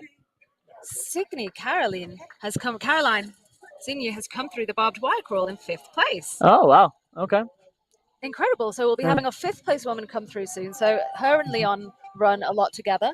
Okay. So this will be a really nice finish. Coming through. I'm not familiar at all with that athlete. She is Norwegian. I actually have to make a huge public apology. In my most recent rankings, I put her down as Danish. I was here very I need to change that. And she saw me yesterday. She's like, by the way, I'm Norwegian. I'm not Danish. I'm so embarrassed. There's Rose crossing the finish line. She's very long. She's got a great wingspan. She's very, very strong and also incredibly beautiful. She's a great athlete. She does very well in Europe. And obviously here, she shows that she's holding her own. Her results were quite low down in the pack for quite a while, and she is absolutely overtaken. So there we go, Rose Wetzel. Coming in 4th place. So that's our top 4 women as Lindsay Webster, Nicole Miracle, Annie Doobie, and Rose Wetzel. And we are looking like our 5th place will be Caroline. Oh, but we have Calypso Sheridan, who's also passed the barbed wire crawl. 2 minutes behind her. 2 minutes behind her. So it's doable. It's doable because she's going to overtake her, but it could possibly But I mean, happen. we've seen what happened. I mean, Triumph is failable. The cargo net portion, Ricochet has caused problems in the past for people. Doesn't seem to be an issue so far in the races we've seen, but you really never know. So the message there is just if you're Calypso, to run as hard as you possibly can. Yeah, right? she's a really strong athlete, Calypso. Yep. And a really cool name as well. Yes, I'd agree. Is she US based or is she Australian? I think she's Australian. Yeah. I think she's US based, but I think she's Australian. Yeah, she's down as Here we go. We've got Caroline USA. on the screen. Yep. Okay, there's Caroline. Yep. You see, she's really strong and long. Yes. She's a good example of a Northern European. She can basically reach those bars. Yeah. This is going to be a lovely moment with her and Leon when she realizes he's come third. They've traveled here together. Oh, they spend excellent. a lot of time racing and training together. Taking her time again. Hopefully she knows she has time to do this. Just knowing that she is a completion away from taking 5th place, right? Ooh, that is a big one. She's got such a strong and long wingspan. Really strong there. Incredible. What kind of time have we got here? Have we got the women's time clock anywhere? Finish times. Fantastic. 2:05. It's quite a big gap. Yeah. It doesn't really matter because she's coming in here 5th. Right. That is incredible. This has been a tough course. Absolutely. You don't normally see these kind of gaps. I know. I can't wait till I'm on course later and I'm looking at my watch and I see 2:05 and I'm probably about halfway yeah, right. You know what I mean? Like, so it's really impressive and I'm gonna be remembering watching this footage while I'm on course. Caroline and Leon. Oh, what a great moment! Yep. She is puffed there.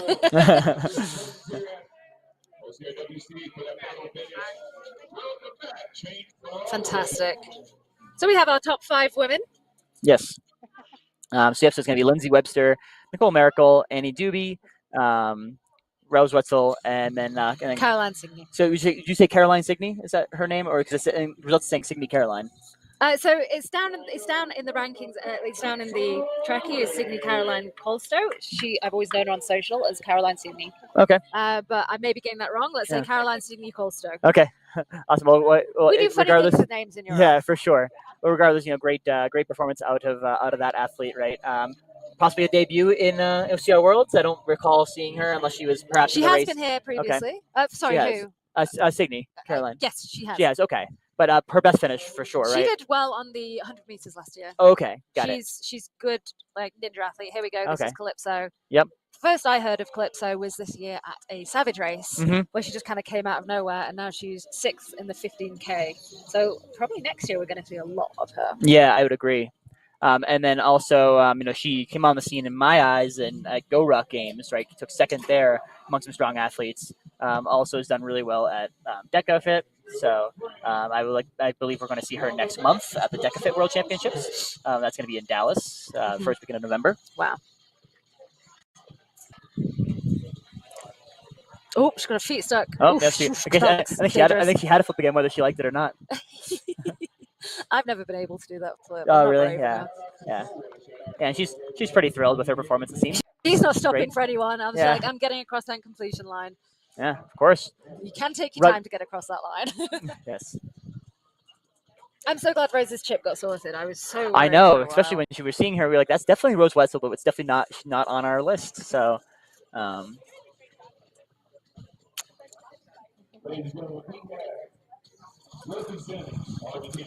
yeah, and so we don't have Maud DeSuter through the barbed wire yet. No. So could be a while until we're seeing the next few women. Yeah, for sure. But the next woman we're looking out for is Maud DeSuter, Ashley Heller, Ksen Golovinka out of Miami, Florida, and Faye Morgan. So I think we are going to be wrapping that up there. We're going to get some interviews with the guys. This is the That was our past results of who did well past. I will recap that for you verbally of who our top women were. We had Lindsay Webster with 1 hour 41, Nicole Miracle 1 hour 52, Annie Doobie 1 hour 56. Here's ours. Yep, here we go. Rose Metzel 203, Caroline Signy-Colstow 205, and Calypso Sheridan 207. Those 4 to 7 coming in really quite close to each other. Yeah, absolutely. But really, this is a home run for Lindsay Webster. Right, yeah. Far and above, like she has taken this. Arguably her most dominant performance ever. Possibly. Yeah. Possibly. And after yesterday, I can't blame her after yesterday. She had some fire under her after what happened yesterday. And can we quickly recap the men for anyone who may have missed it?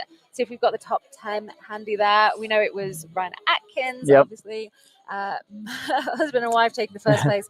Ian Hosick, Leon Cofford taking the top 3, followed by Igor Belousov, Tyler Bierman, Fernando Valenzuela, Sam Osborne, Ethan Brown, Grady Jackson, and Emmanuel Sierra Camacho. And let's not forget there that Lindsay would have been coming in there, top 5 or top I believe 6. it's top 5, very, very close with Veerman. It would have been might have been another cargo net possibly size seconds in it, for Veerman and with Lindsay. Such an achievement. Yeah. So there we go. That is the 15K OCRWC 2023 results for your men and women.